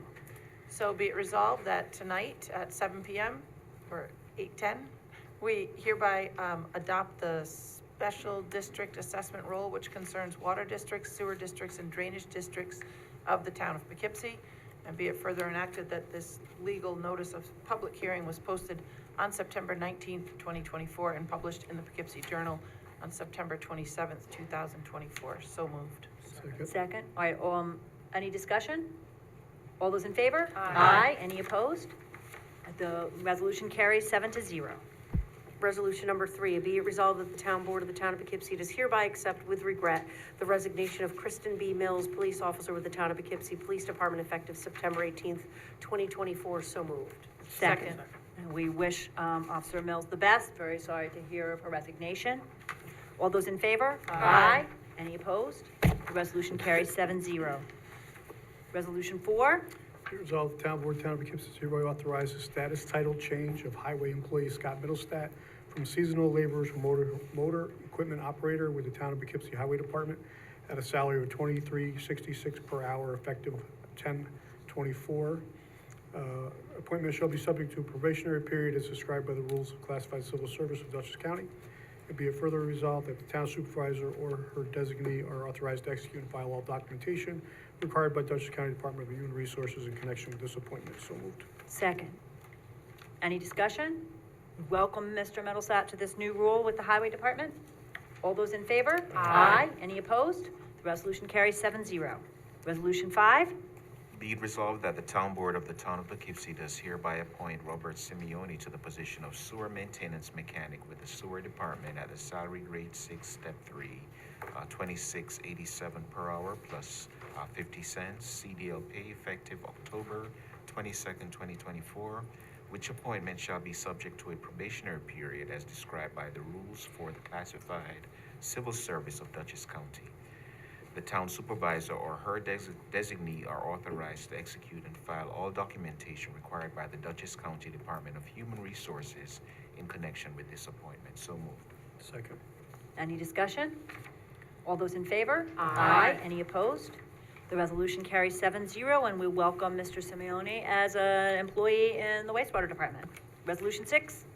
Be it resolved, the town board of the town of Poughkeepsie does hereby appoint Mark Richards to the position of part-time groundskeeper with the Recreation Department at a salary of grade 5, step 1, $23 per hour, effective October 10th, 2024, which appointment is subjected to a probationary period as described by the rules for the classified civil service of Dutchess County. And be further resolved, the town supervisor or her designee are authorized to execute and file all documentation required by Dutchess County Department of Human Resources in connection with this appointment. So moved. Second. All right, any discussion? All those in favor? Aye. Any opposed? The resolution carries 7-0. Resolution 7, be it resolved that the town board does hereby appoint Athena Kostakis from her part-time clerk position to a full-time clerk position with the Recreation Department at the salary grade 4, step 2, $22.09 an hour, effective October 10th, 2024, which appointment shall be subject to a probationary period as described by the rules of the classified civil service of Dutchess County, and resolved that the town supervisor or her designee are authorized to execute and file all documentation required by the Dutchess County Department of Human Resources in connection with this appointment. So moved. Second. Any discussion? Delighted to have Tina in this new position. I think this is going to really strengthen the administration of our Recreation Department. All those in favor? Aye. Any opposed? The resolution carries 7-0. Okay, Resolution 8, be it resolved, town board of town of Poughkeepsie does hereby provisionally appoint Paul Rodriguez as senior accountant at a salary of $73,000 per year, effective October 28, 2024, which appointment shall be subject to a probationary period as described by the rules of classified civil service of Dutchess County, and be it further resolved that the town supervisor or her designee are authorized to execute and file all documentation required by the Dutchess County Department of Human Resources in connection with this appointment. So moved. Second. Any discussion? Yeah, I did not receive a resume for this. There- And Right. There was a resume. Did it not come in through the packet? Didn't get it by email, didn't get it in the packet. Okay. I don't know if we've actually put resumes on. Well, I mean, this is a serious position. If something happens to our I've not comptroller, this is the person we go to. We've had, I don't know what their qualifications are, nothing personal, but I mean, how many people applied for this job? I mean, I would have liked to have seen a little more information, like, how, you know. We have a resume that we can share. He's currently employed as a senior accountant in the city of Poughkeepsie. Has a number of years of experience in that position. So we, Effective October 28th, you could always move it to next week. I don't know. No. Did anybody else apply for I this mean, we job? really need to get somebody in this position. Okay, but well, as And for I the, have It says had effective discussions October about it. how many people applied for it? I'm asking that question. We've had other jobs that we've had people come in and do a sit-down interview. I don't know anybody on this board that did an interview with this person. so For I this wrote you an position? email this afternoon, Mike, that for department heads, the board has always sat in on appointments, on interviews. but within a department, we just hired a bunch of people, right, in different departments, sewer and recreation and others, and members of the board have not sat in on those appointments. It's been up to the department head to make a decision. This is an existing position. It was previously a deputy comptroller. This time we canvassed for deputy comptroller, bookkeeper, and senior accountant. They did, I believe, 4, possibly 5 interviews over a period of some weeks for those different positions, having canvassed for all 3 of those positions. And he emerged at the top as the best choice. So again, this is an appointment within a department, just like in water, sewer, highway, or the other departments. So, consistent with our practice, board members or the supervisor didn't sit in on these interviews. This is for the second in command of one of the highest departments that handle our funds. This is something we should have at least saw a resume for. I would have liked to have seen who else applied. There are some concerns I have with our budget that we're going to be going over in the next couple of weeks. Getting an email today doesn't help me when I'm sitting at the board today and I didn't see it. Okay, so. Well, you asked me the question last night at 11 p.m., so I got you an answer as soon as I could. But I'm just saying, there are some questions we have about the budget. There are some concerns we have that our budget for 23 hasn't been closed out yet. I'm still wondering, we have a number of people working in our comptroller's office right now. We have, 3 different consultants working there, or 4, right? How many consultants do we have? So we have had at different points 3 consultants, 2 former comptrollers, and someone else to assist. Again, there's an email in your inbox about this. In my view, each department hires within that department. And in this case, the comptroller has selected someone to work in her department with other people, Emma Consiglio and others involved in those interviews, just the same as for other departments and other hires that we just made. I'd be very happy to forward a resume, but I think that if people needed a resume, asking for it now is a little late. I mean, the agenda was out on Friday. How about putting it in with the agenda when it comes out? Well, I shouldn't have to go looking for it. How is that inconsistent with the other hires that we just made? So that means, Mike, This that is for you this is for department head. This is the second person. And if Manal's out, this is the person we're gonna go to. I don't know anything about this person. I don't, in good faith, think I can vote for this without that. This is not secretary in recreation that we're hiring here. Well, actually, that is the second person in recreation. That is the second in command if Nate is out. So, But it's a lot different when you're talking about our town of Poughkeepsie budget versus running recreation. If you as a board member feel that the comptroller's office should be treated differently and that a senior accountant in that office is someone for whom you need different information than you do the second command in other departments, that you certainly have a right to that view, but that's not how I view that we've done things. Okay, we don't currently have 3 people working and we don't have 3 private contractors, or however you want to word it, working in our comptroller's office, okay, in any other office in the town. So when we're talking about finances, we're talking about the comptroller's office, I'd like to know what we're doing step by step going forward. That's all. I think that that's off topic for the hiring of a senior accountant in that office, which is a position that has been open and that is being filled. But I'm happy to listen to other members of the board. If there's a sudden desire to have a resume, I thought that it had gone out and been circulated, we can certainly provide that to everyone. I just wanted to clarify, this senior accountant would be basically replacing the deputy comptroller.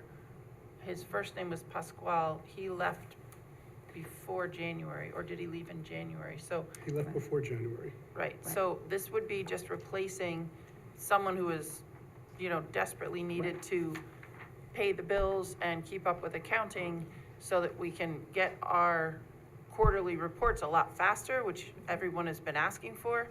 And this is just replacing that person at a much lower rate, I believe. I don't remember what Pasquale made more money. He did make more money. He had Right, more so experience. this is saving money in the end.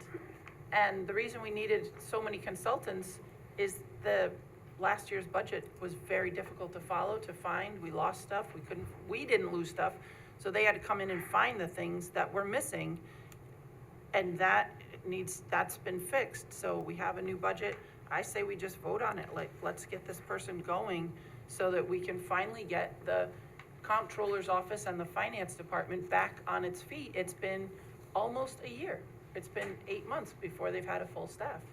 I will echo Mike's concerns. I did not see this guy's resume. I don't know who else applied. I was a little shocked to see it on the agenda tonight as well.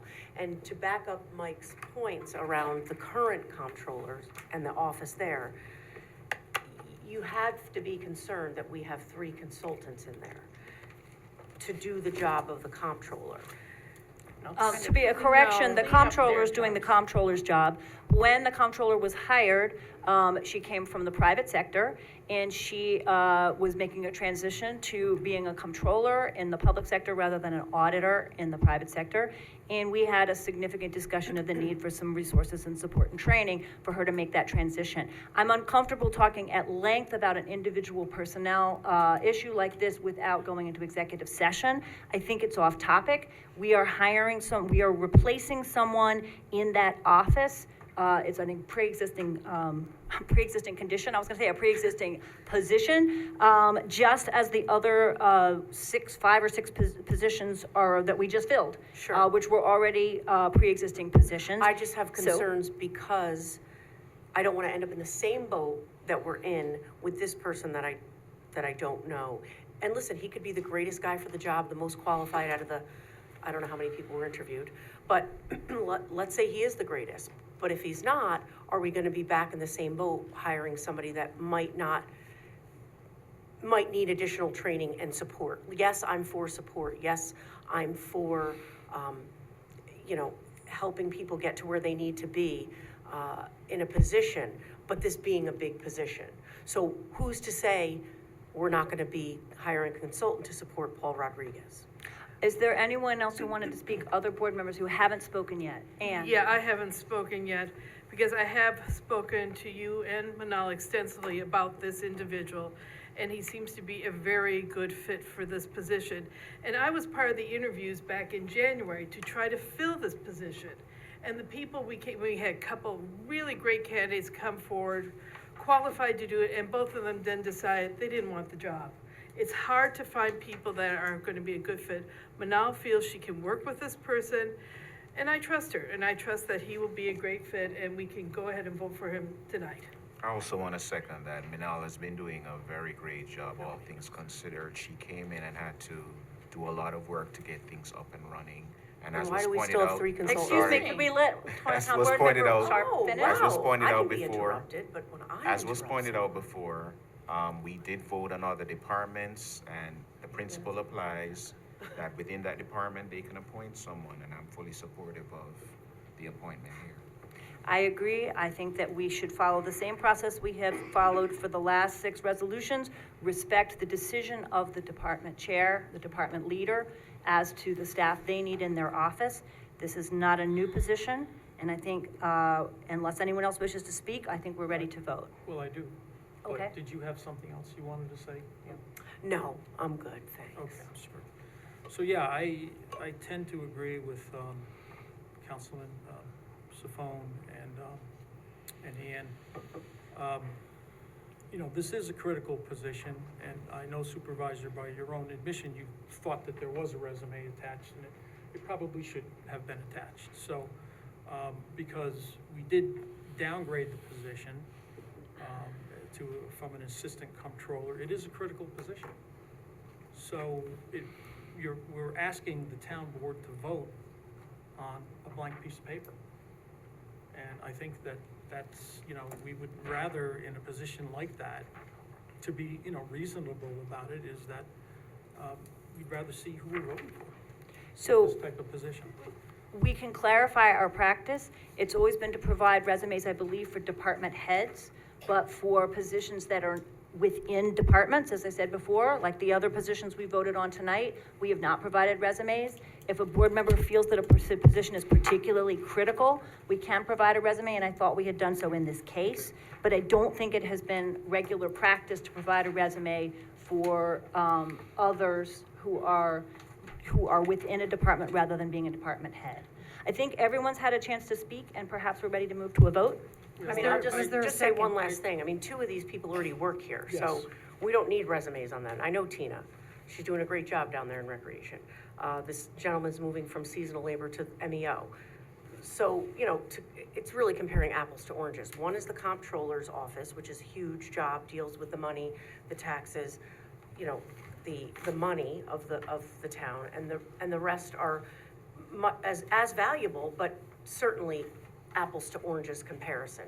That's all I'm saying. I don't want to end up in the same boat that we are in with our current comptrolling office, where we most recently had someone leave as well, you know, under not the greatest circumstances, and we're still rehashing the budget and trying, and at the same time paying our two former comptrollers to come in and consult her, and paying somebody else $4,500 a month for what I don't know. So again, I think we're off topic here. I did send an email to the whole board this afternoon indicating that the comptroller's office has spent, is on track by the end of the year to spend at least $50,000, less on salary overall than we did last year. So we have had a considerable savings in the comptroller's office this year.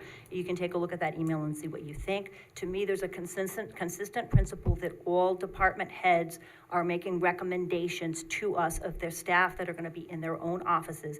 And the comptroller, like every other department head, has the opportunity to make those recommendations to us. If board members feel that deputies or seconds in commands or administrative assistants or any particular category of employees are important enough that we should get a resume, please let us know in advance. And when we send the agenda out, you know, if you get it on Friday and you don't find a resume and you want one, please let us know and we can try to do that as a consistent matter. But we're having a disagreement here over whether subordinates within departments require a resume or not.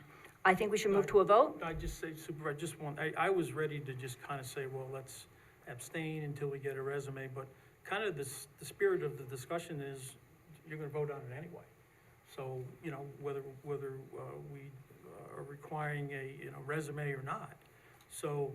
Well, the with tenor that, of the discussion is also that. With that, I'm just gonna have to vote against it. Okay. If that's the way it's gonna be.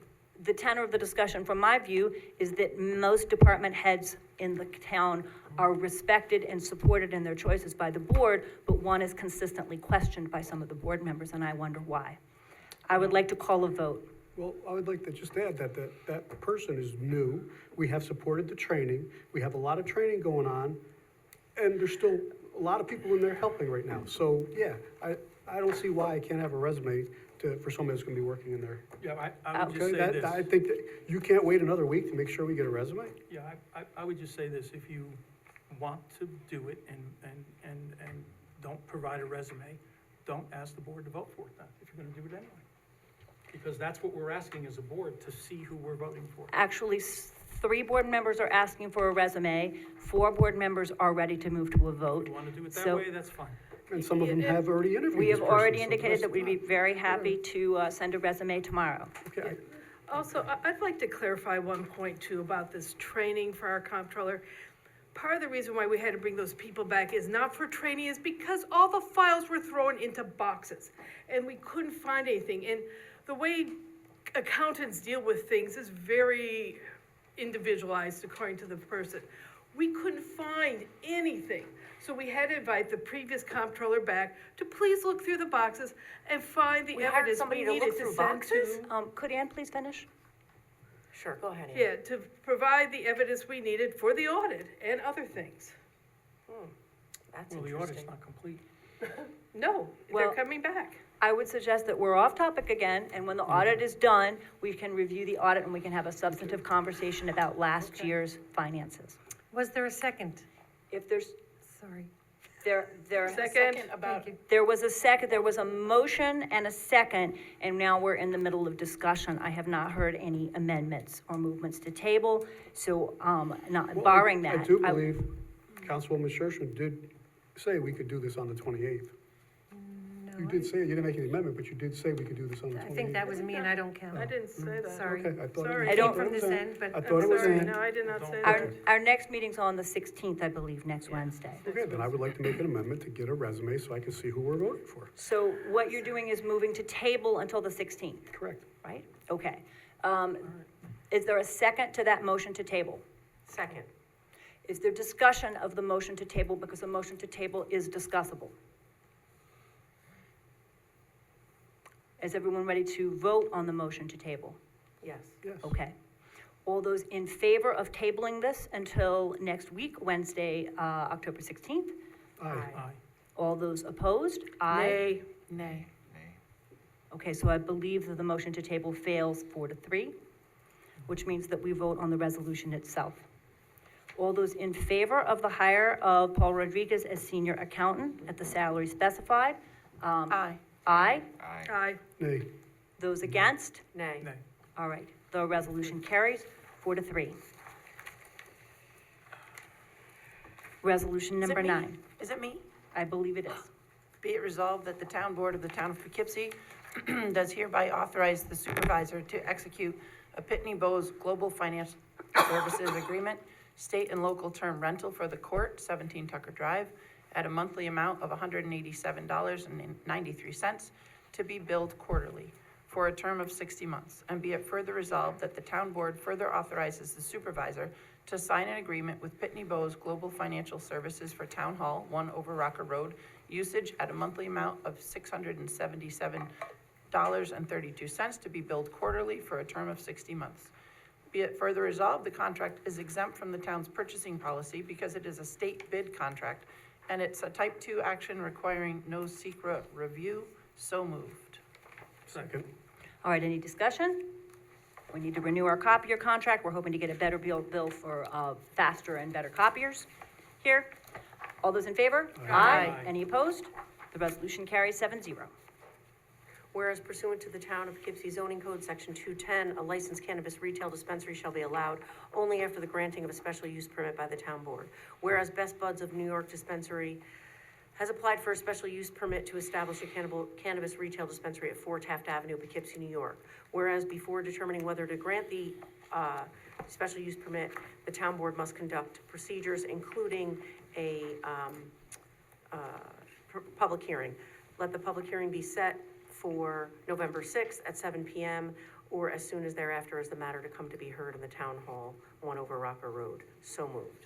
Second. Second. All right, so this is setting a public hearing for November 6th for the Best Buds dispensary at 4 Taft Avenue, okay? Any discussion? All those in favor? Aye. Any opposed? All right, the resolution carries 7-0 to set the public hearing for November 6th. Okay, number 11, so I'm not going to offend anybody here, is for Serenity Green, applying for an application for a cannabis retail dispensary. Town board sets a public hearing to approach the dispensary for November 6th at 7 o'clock or soon thereafter as the matter be heard in the Town Hall, 1 Over Rock Road, Poughkeepsie, New York. So moved. Second. Okay, so this is for the dispensary that is proposed at 2245 South Road, Serenity Green, and we are proposing to set the special use permit hearing for November 6th in this location at 7 o'clock. Okay, any discussion? All those in favor? Aye. Any opposed? Resolution carries 7-0. I believe it's Ryan next. All right. Board Member Sharp. Yes, resolution number 12. Whereas the town board finds that it is in the best interest of the town of Poughkeepsie to amend the town code, chapter 210 zoning, to amend the regulations of accessory dwelling units on a single-family properties. Now, therefore, the town board of the town of Poughkeepsie does hereby set the 6th day of November 24 at 7 p.m.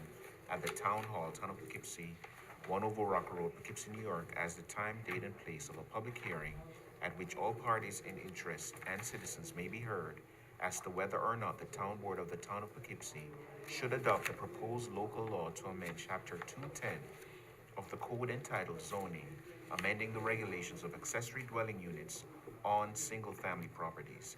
The town board of the town of Poughkeepsie does hereby waive the verbatim reading of said proposed local law and does hereby direct the town clerk to spread the proposed local law across the record as if it had been read aloud.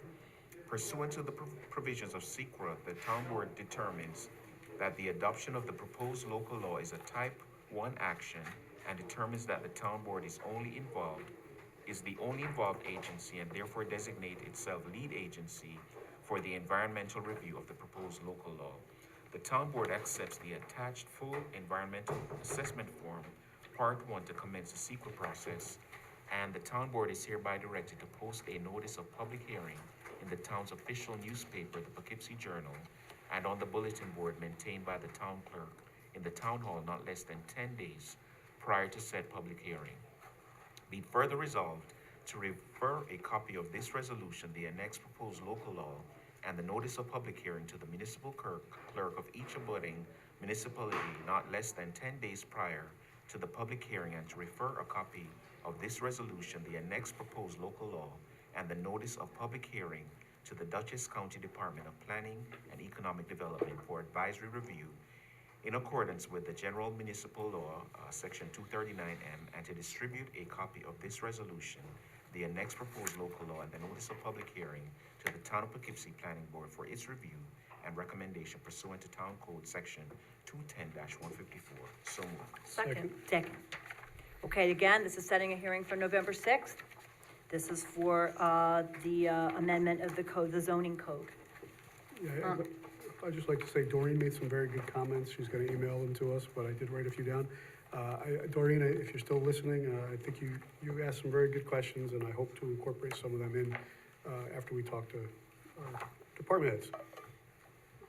Okay, all right, all the, any further discussion? All those in favor? Aye. Any opposed? All right, the resolution carries 7-0.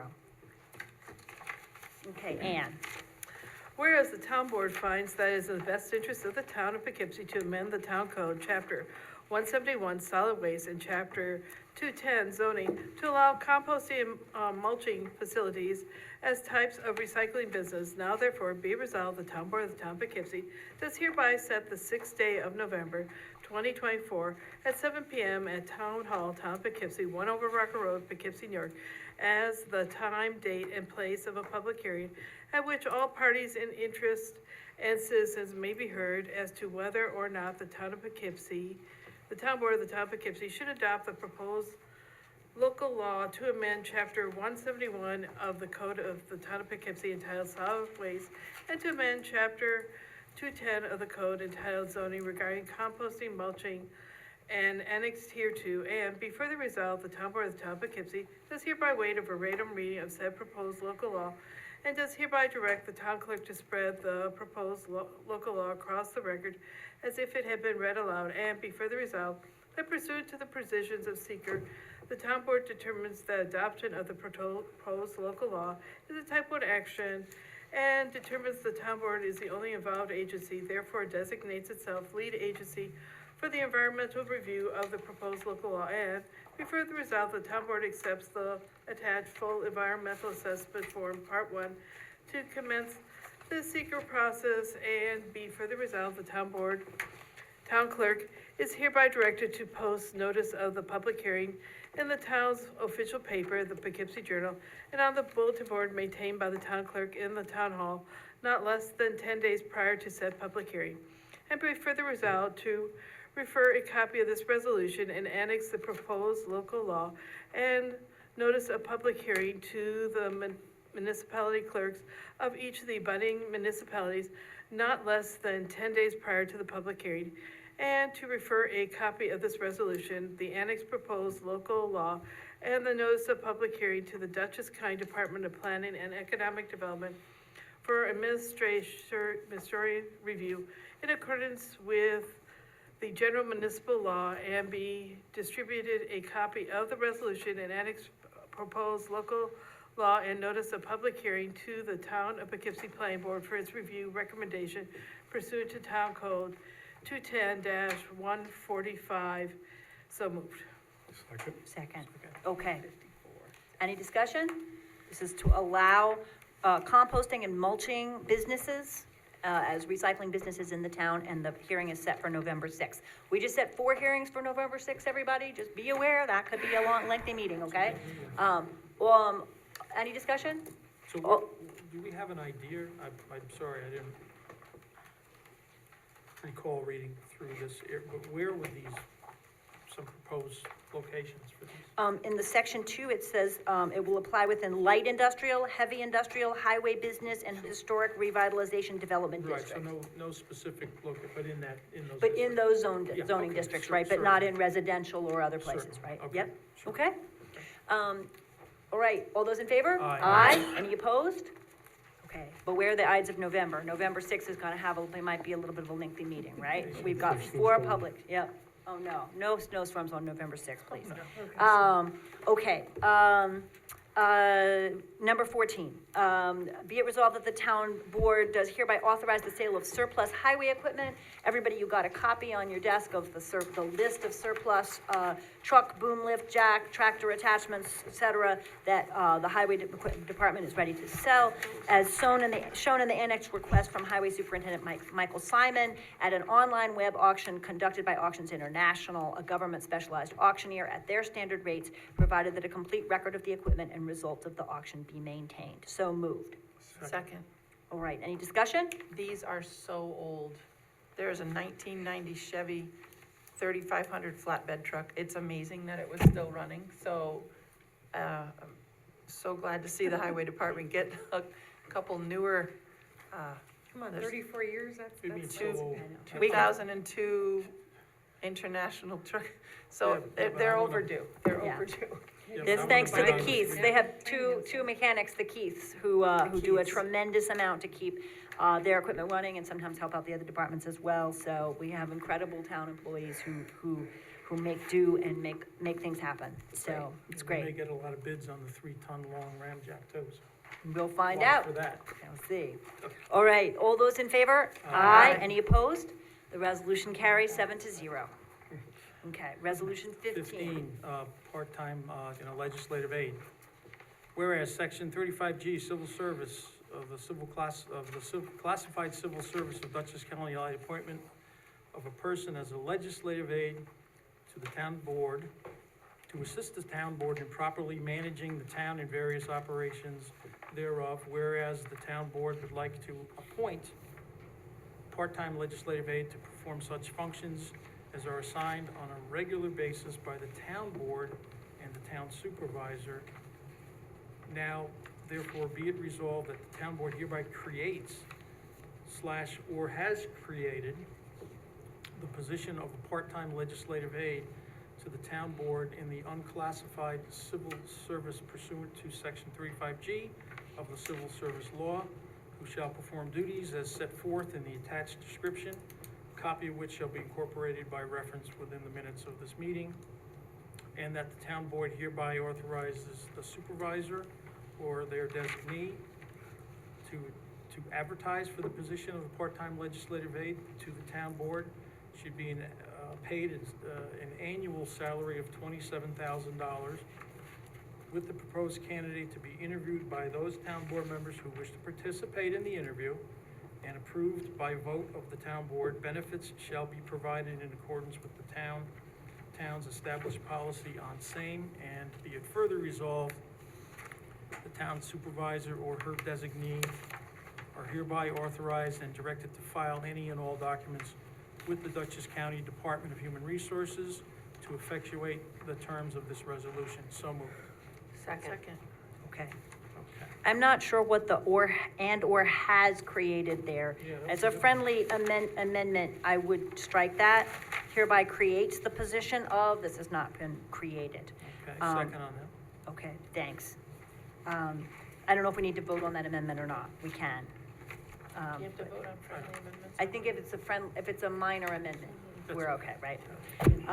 I did listen to the board since we brought this before. I have turned it into a part-time position to answer the questions that were raised earlier. This would be roughly 20 hours a week, but it's not paid hourly, so it's, flexible on that, in terms of, maybe more some weeks and less others.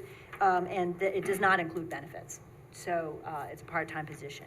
I think some other people have already spoken to the capacity for this, this position to raise money to assist all the department heads in creating wish lists and matching those to potential grant sources. I think the position will fund itself and many times over. And I think that it's actually kind of appropriate that this has come back on the night that we heard the CAP presentation, because that's one of the areas where the most grant money is available and things are most darn complex, because these are state and federal grants, and trying to figure out how, I was just at a MS4 stormwater runoff meeting this morning, and there's money out there, but this is a multi-departmental, complicated situation, keeping a fleet inventory, things like that. We're gonna have to have some extra hands to go out and get some of that funding. So if you look at the attached job description, I've changed it from what we had last time to be really clear that the two things are grant writing, not grant writing, but grants prospecting and grants management. And then also helping us as a town board if we have an issue like, for example, this BES issue that we've been talking about, or, you know, do we need to know what other towns are doing in terms of a citizens budget advisory committee or whatever? Any issue that's come up that we can direct this person to help us with research and potentially, supporting our work as we need to know information. So that is the goal. Anybody else want to speak? Well, Supervisor, I give you credit for taking the benefits away and making it a part-time position. I still feel it's a luxury. I like it a little better, but I do think it's a luxury that I think going into 25, I'd rather hold out and see how our budget goes. We have a lot of things we have to consider. You know, we did come up with, got hit last year very hard with the New York State health insurance. You mentioned that in your budget. We saw it in the budget. I'd rather wait and do this in the beginning of the year and bring it back up then. I just think I'd rather close out 23, get the budget all in place, and then move forward maybe in 25. Well, my goal is to hit the ground running now, because I talked last week about the need for non-property tax revenue sources, new non-property tax revenue sources. This is one of them, and I think we need, to me, it's not a luxury, but a necessity to bring those dollars in the door. Yeah, I think it's a fair point that Councilman's making. What I would have liked to have seen here, Supervisor, is that, you know, for the taxpayers, I'm surprised that you brought it from a full-time to a part-time, you know, position. I don't really understand that, because if in fact that we have a full-time person and let's say they can bring in $500,000, but if they're part-time, we're only gonna bring in $100,000. So I don't know why it was reduced. So what I was kind of asking is that the last meeting is that the people understand the impact of it, okay? I'm sorry, I'm going as fast as I can, sir. The impact of it in that, what does it really mean that we're talking about here, okay? So what are the goals of the position? Are we looking at $500,000? What type of grants are we considering? You know, if we're gonna pay this person, what are they gonna be doing? And what are their goals? Not hire them and then let's figure it out as we go. The second thing is we were gonna work together as a team, and I was kind of excited about that we might look to combine this position with another existing position that we had here to make even a bigger impact.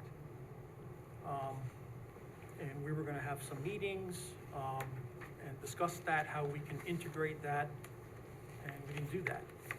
So what happened is that it just came out as a part-time with half of the duties taken away. Well, the job description was much broader last time. I had envisioned grants management and grants prospecting as half of the position, so essentially I'm keeping that half of the position. I could give a really long answer to the grants that are out there, but the super quick answer would be, you know, there's a number of federal highway funds in addition to CHIPS. The head of water and I were talking the other day about lead service replacement. There's New York State Department of Health funds for lead line replacement. We need to know if we're eligible for those and which ones we could apply for. We have almost every department, certainly Parks and Recreation, almost all our departments have some grants that are potential opportunities, some of which we are, I think, missing.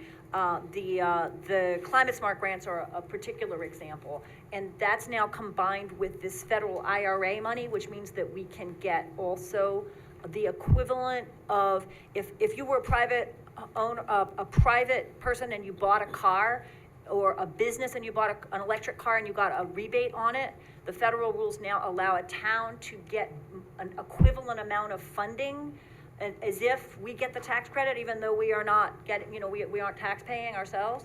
That's complicated. So in order to get that federal IRA money, we have to be tracking, our eligibility for a tax credit that we're trying to claim the equivalent of. So all of those are places where I think that there's funding available this person could help bring in. I'd like to suggest that we try it for a year and see how well we do.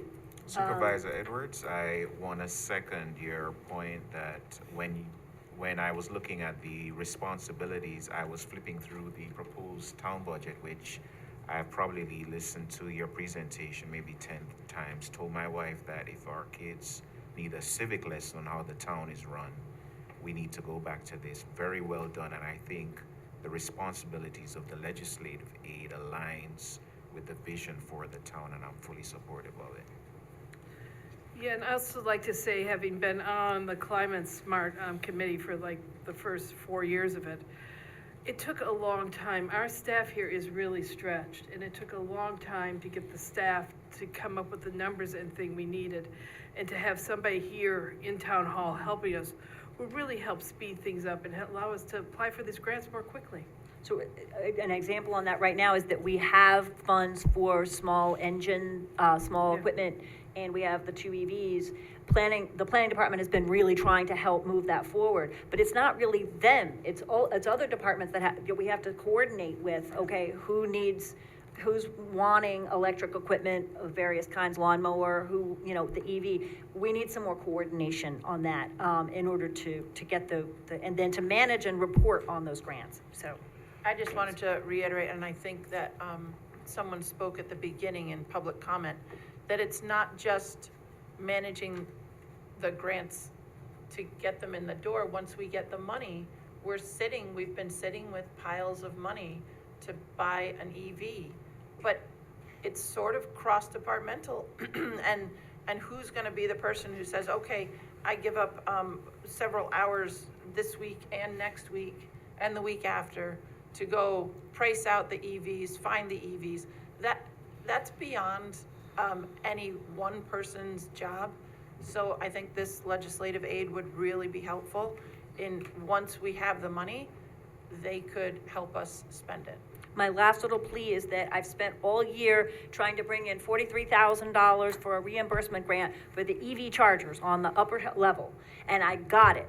Today, we filed the paperwork, and the $43,000 is coming in the door finally. It took me all year. So if we could use a little part of that money to help get the next 10 grants in the door, it would help a lot, because it's really time-consuming sometimes, as Chief Cavalieri knows and all the department heads know, when you apply for a grant, to both find the right grants and then to manage the grant once you've got it, and they're almost all reimbursement grants, and then to get that money in the door.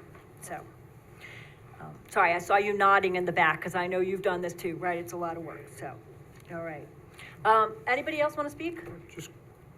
I said my piece, but I've talked to 3 former supervisors, and they all did this in their office. So I just think there's a better way to spend the money, and I'd rather look into this for 25, but move forward. Okay. Anybody else? All right. All those in favor? Aye. Those opposed? Nay. Nay. Okay, the resolution passes 4-3.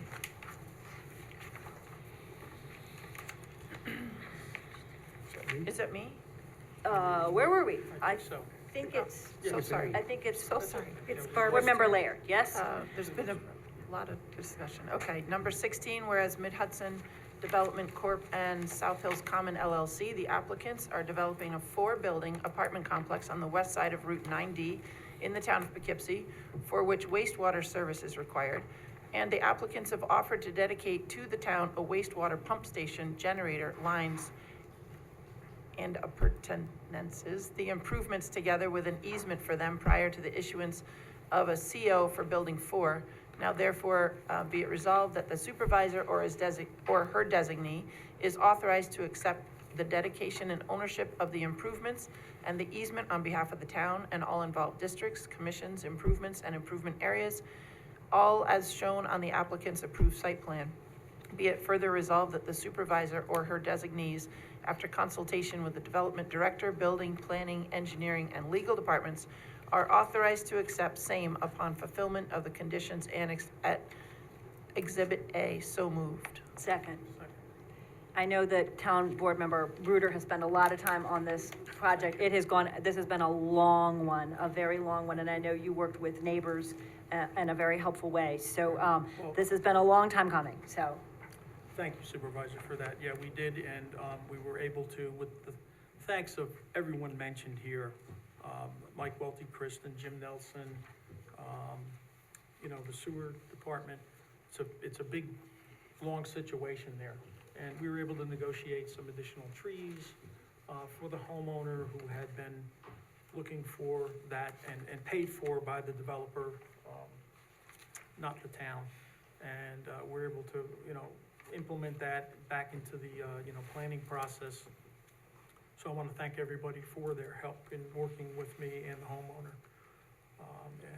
This is only appropriate, what's happening with the whole, sewer and the old pump station, and we will not have occupancy of building 4 until all this is completed. So thank you, everyone, for your help.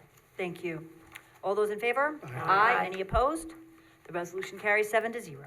Resolution 17, whereas Highway Superintendent Simon has been asked by the County of Dutchess to participate in the Regional County Highway Snow and Ice Removal Program within the boundaries of the town, and whereas participation in the program under which the county will supply control materials and reimburse the town for its labor and equipment use will result in more prompt inclement weather response times, thereby enhancing the overall safety of town residents and those who travel through the town. And whereas such participation by the town in the program by removing snow from designated county highways and applying sand, salt, and other treatments to maintain highway safety and accessibility for emergency services is specifically authorized by Article 6, Section 135A of the New York State Highway Law. Now therefore be it resolved that the town supervisor is authorized to execute an intermunicipal agreement extension with the county for the town's participation in the program, and the Highway Superintendent Simon is hereby authorized to perform such work and to receive the materials and payments therefore as outlined in the annexed IMA during the winter season 2024-25, which IMA may be extended for 2 additional periods of 1 year each. So moved. Second. I'm glad to know that this may actually be extendable for a couple more years as well. Continues to help with plow in the most efficient way in the wintertime, right? Works out very well. Yep. All right, all those in favor? Aye. Any opposed? Resolution passes 7-0. 18A, be it resolved, Town Board, Town of Poughkeepsie does hereby authorize the settlement of the tax certiorari proceedings instituted by Poughkeepsie Plaza Mall, owner for the property located in Town of Poughkeepsie and designated as tax grid number 6160010577400000 2568-2600 South Road for the 21, 22, 23, 24, and 25 tax assessment roll, as shown on the attached consent judgment. Be it further resolved, Town Board, Town of Poughkeepsie does hereby authorize the supervisor or her designee, Town Assessor Jennifer Mundy, Kyle Barnett, Vanderwater LLP, to sign such papers as necessary to effectuate said settlement. So moved. Second. I'm really thrilled because this is results of some of our efforts earlier in the year when we talked about tax certs, and we agreed to invest a little bit more in appraisals, where we felt that we could push back on a business owner that's trying not to pay their full taxes and wants a lower assessment. And this is the first, and we heard today about a second case in which we have properties coming back on the rules at a much higher level, and we will be getting more tax money. So I think it's I appreciate the board's willingness to make that investment, and I think it's paid off. It is paying off and will continue to pay off, so. This is good. Everybody, any other discussion? Sure, well, on that, Supervisor, the other good thing here is that we don't have any, looking at the consent order, we don't have any repayments or back payments, right? Is this the Exactly. one? Yep, and, And so, but we still did, go down $1 million in assessed value.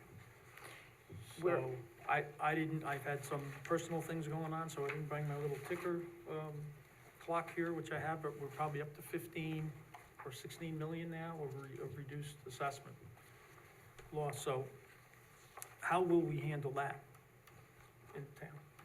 well, I think that we've already built into our prior year's revenue estimates, the fact that there's you know, that we have had reduced, you know, a reduced amount. We don't ever predict the full amount, but we've also had several others that have been withdrawn.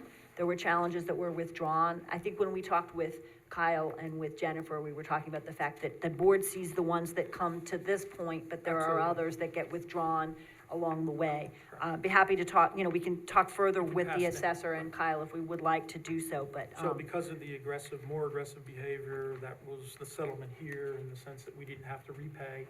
So we're getting more aggressive and assertive towards that. In this case, in this case, it was an appraisal, and the town got its own appraisal and put that toe-to-toe with their appraisal, and they decided that they would pay much more of their taxes, so this is a good thing, so. Okay. All right, all those in favor? Aye. Any opposed? The resolution carries 7-0. 18B. Be it resolved that the town board of the town of Poughkeepsie does hereby authorize the settlement of the tax certiorari proceeding instituted by target number 1856, owner of property located in the town of Poughkeepsie and designated as tax grade number 615-03-282171-000 at 2001 South Road, Poughkeepsie, New York, for the 2023 and 2024 tax assessment rules, as shown on the attached consent order and judgment. Be it further resolved that the town board of the town of Poughkeepsie does hereby authorize the supervisor or her designee town assessor, Jennifer Mund and Kyle Barnett of Van de Water, and Van de Water LLP to sign such papers as are necessary to effectuate said settlement. So moved. Second. All right, any discussion? All right, all those in favor? Aye. Any opposed? The resolution carries 7-0. All right, and 19. Whereas the town board is a party to a class action litigation involving manufacturers and distributors of opioids arising out of the manufacturers and distributors fraudulent and neglect markets and distribution of opioids, and whereas a settlement agreement has been reached with the defendant target for payments to be dispersed amongst multiple participating political subdivisions in the amount of $14 million. Now therefore be resolved, the town supervisor and the town's attorney are authorized to execute all necessary documents to opt in to the target settlement. So moved. Second. Just to be clear, we are not getting the 14 million. That would be nice. We get a little tiny sliver. Yeah, it would be great, but we're getting a small sliver, which is something. I think I said in a previous meeting, there is no way that anyone can ever pay us that anything that really addresses the human cost and the many costs of the wreckage of opioids, but it's something. It's better than nothing. I don't understand the matter, but so if, I don't know if we have time for a brief description of what this was, but how were they distributing? It's a pharmacy. Oh, it's for the target is a pharmacy. So A lot of the chain retailers that have pharmacies are parties in this. And Target is the one that was currently settling, and that payout would go to all the parties in the class. And I'd have to go back and look, but I think it had to do with both fraudulent marketing and/or loose distribution, that is distribution of the drugs to people who should not have been eligible to get them. But I have to check and see we got a bunch of these going on, and I have to see what the charges against Target were. But it wasn't just that they sold it; it was about the specific conditions under which they were, they were getting them in the hands of people who either didn't understand what they were getting into or should not have had them. Okay, thank you. We can go back and check more. No, it's okay. I just wanted to summary. Thank you. All those in favor? Aye. Any opposed? All right. And I think that takes us to the town clerk.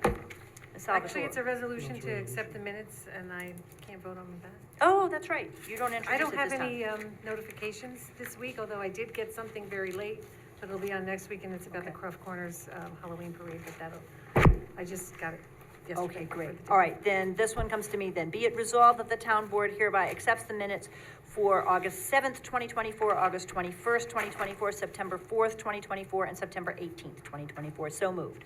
Second. All those in favor? Aye. Any opposed? All right, the resolution carries 7-0.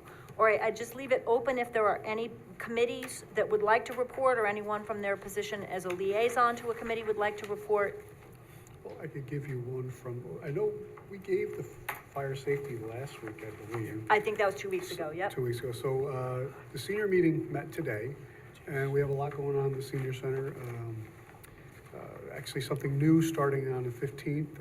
It'll be from 3 to 4:30. If you have a child age 6 month to preschool, a grown-up must be present with them, but we have a building block program going in there, so you bring your grandkids, or if you're a newborn, if you're a new father or mother, you want to get out of the house, that's where you want to go to just give yourself a break.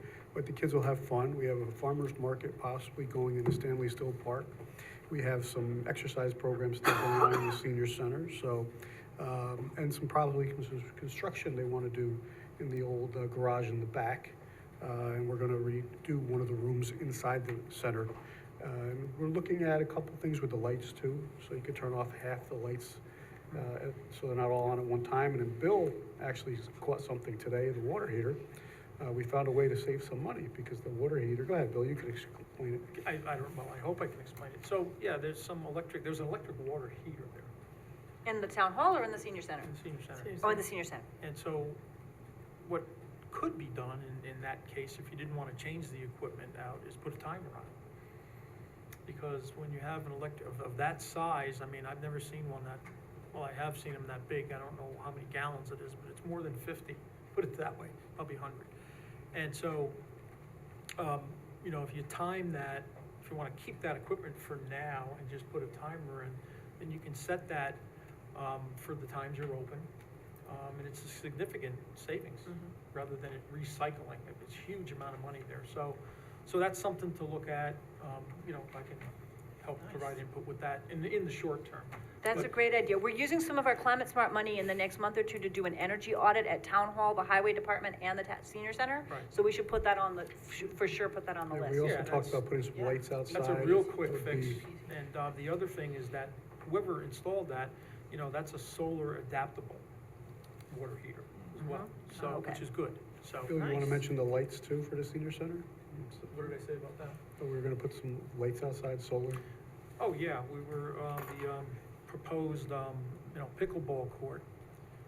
I'm gonna help take a look at the solar lighting for that. Great. And- And and- solar pickleball at the Senior Center. At the Yes. senior center, Oh, so, nice. so. Is it there already, or? No, No, we're there- looking at putting one in. if that does come about, you know, we got into a little bit of the discussion of installing electrical versus the solar lighting component. It would be a lot easier to do, a lot quicker. The poles are an issue. But that would be something that, and there is a switch to shut it off by 9 o'clock too. You can get a switch for that. So those are some really cool things that, Nice. we really had a great exchange today, Yeah. of a lot of exciting And did we ideas, forget so anything? That's great. it was really good, a lot of fun. Terrific. And did you forget want to add anything? anything, Ed? No. Okay.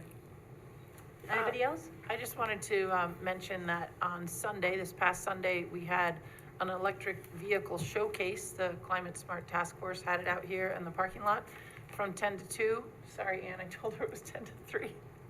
But we had 3 dealers there, Friendly Honda, Mid-Hudson Subaru, Hudson Cadillac, Buick GMC. And about 10 town residents brought their own electric vehicles. And they were sharing information. They had the hoods popped, they had the trunks popped. They were talking about batteries and charging stations. Several people came from the town. We were hoping more people would come from the town, but it's a new, you know, a new showcase. We were contemplating if we do it again in the spring around Earth Week, we could do it at Bowden Park, or we could do it at the Poughkeepsie Galleria. Maybe we could ask for some space in a, or the South Hills Mall, just see if we can pop over there in one of the unused parking lots. So it's like an EV car show? It was an Electric EV car car show. show. It was so Does that fun, need a I just have permit? to say. Did- We need permits, okay, we'll get what we need. I'm just kidding. Thank you, Felicia, you'll help me with that. But I have to say, I test drove a Hummer, an electric Hummer, a Hummer that you could feel good about. That was a close-up picture. I was hoping for a I wider know, shot. it was so good. But we crab walked the Hummer on the lower parking lot. We did a 360. It was very fun. Also test drove a Cadillac and a Honda Prologue, and I sat inside a Tesla, and I felt like I was overwhelmed with a giant iPad, and I thought I needed my girls there to help me figure out how to run the iPad. But it was really cool, and I think we should do it again, and hopefully more people will come. The dealers were excited and happy to be able to show us the cars. Those Teslas are fast. We have a Tesla owner that lives in the Gables, and when I was walking through there this year, he came out and showed us his car. He opened up what would be where's the engine in that, in the front or the back? The front, does it have a frunk? Where- A lot of them wherever the have motor- trunks in the, where- trunks on the front. Wherever the motor wasn't, he had a spinning wheel for the mouse to run. He said that was powered. It's kind of funny. There you But, go. It's good. No, it was a great event. And we actually met two people there, who, one person brought his Rivian and another person came to visit, and they actually decided to sign up, well, just join the Climate Smart Task Force for our monthly meeting. Oh, cool. So that was cool. Okay, any other committees? The last thing I'll just mention about composting, you know, we received a grant. We'll be moving to opening it up to town residents soon. So please stay tuned for information on that. Currently, you can find some information on the website, but it's not live yet. We have not gone live with the program, but if you're interested in composting, you can find some information on the website. You can reach out to me directly. You can reach out to anybody on the CAC through the website as well, and just spread the word. It's gonna be 500 kits for food Yes. scraps recycling, right? Yes, 500 free kits. Okay. So stay tuned. All right, anybody else? Yeah, and housing, their last meeting, they had a presentation from Pathways for Progress. It was really interesting about housing and the need for adaptive, affordable housing. And one thing I learned that I did not realize is I always thought because we didn't have any jobs, people left town, but they said actually businesses don't come into towns when they don't have housing for their employees. So the housing has to come first. Interesting. Yeah, he gave a really long and detailed presentation from Patterns for Progress. Okay, everybody. I have recreation quickly. Oh, good. Sorry about that. good. Sunday, October 27th, Trunk or Treat annual event, 1 to 3. There's a sign-up list on our site, Trunk or Treat sign-up for businesses that want to participate, etc. I'm also advising you of the Come and Play block party. And this is a Big Blue Imagination playground blocks, free to all, every Tuesday, 3 to 4:30. Children ages 6 months through preschool. A grown-up must be present, and this will be at the Senior Center, 14 Apes Way. So Nate just wanted me to give a heads up about that. It's great. Okay, wonderful. Yeah, and I think they are looking for a few more trunks for Trunk or Treat. Yep. So I'll be there as Mr. Spock. So I have a blue Prius that sounds like the Star Trek Beam Me Up when you go backwards. So I decided I would go with that. So anybody else wants to bring a trunk and a costume? I understand that the Director of Parks and Recreation will be dressed as a Jedi. So I think you should come. October 27th, from what time at Stanley Still? 1 to 3. Okay. All right. Anything else? Okay, everybody, I move to adjourn. No, Oh, no, wait, no, sorry. no. We have to do, we have to suspend the rules for anyone who might want to speak on items that were not on the agenda tonight. So moved. Second. All those in favor? Aye. Anyone who wants to speak on items that were on anything, whether or not it was on the agenda tonight? Yep. Welcome. Steve Osterlease again. Just wanted the new budget, the transparency site. Yeah, I know it's new and it's an attempt, but the information it's not easy, at least for me to get. And I put a couple contact forms there, putting it in, basically looking for the comparison. It has a lot of information, but it's spread all out. Where the old format where it showed, prior year budget, actual and stuff, it was easy to compare, where I couldn't find that on the site. Maybe it's not there. We got that comment, and we're working on those 2 additional columns so that we have 2023 adopted and we have year-to-date 24, and we're hoping to have that by Wednesday, next Wednesday's meeting, we do the preliminary budget. So we're gonna try to add those columns. Okay, yeah, because that was one of my suggestions on there. Yep, it was And helpful. They said, they'll contact you in 24 hours. Well, it's been 72. So I know it's new, but. We got the comment, we're working on addressing the comment, but we didn't write you back, so we'll work on that, so. All right, thank you. Thank you. Anybody else? Doreen? Yes, just quickly, I believe that was Mr. Oscar Lease. I have to agree that I was looking for just an easy comparison, like a really high level. This is what the budget was last year. This is what it is this year. This was the increase, so that would be helpful to have. Okay, we'll try to add those columns. We're gonna try to do that by next Wednesday if we can. We're Okay, working on that's that great. And tomorrow, then, one last thing is, earlier in the year, you guys had switched to a format where you were like not reading entire resolutions, you were sort of summarizing them, and I felt like that was a good time saver. So, not exactly sure why that has changed, but if anybody wants to consider doing that again, just summarizing resolutions instead of reading the whole thing could save some time. All right, thank you. Thank you, Doreen. Anyone else? Okay, I move that we return to regular session then? Second. All those in favor? Aye. And I move that we adjourn. It is 9:17. So I move that we adjourn. Second. All those in favor? Aye. All right, then we are adjourned at 9:17. Thank you so much, everyone.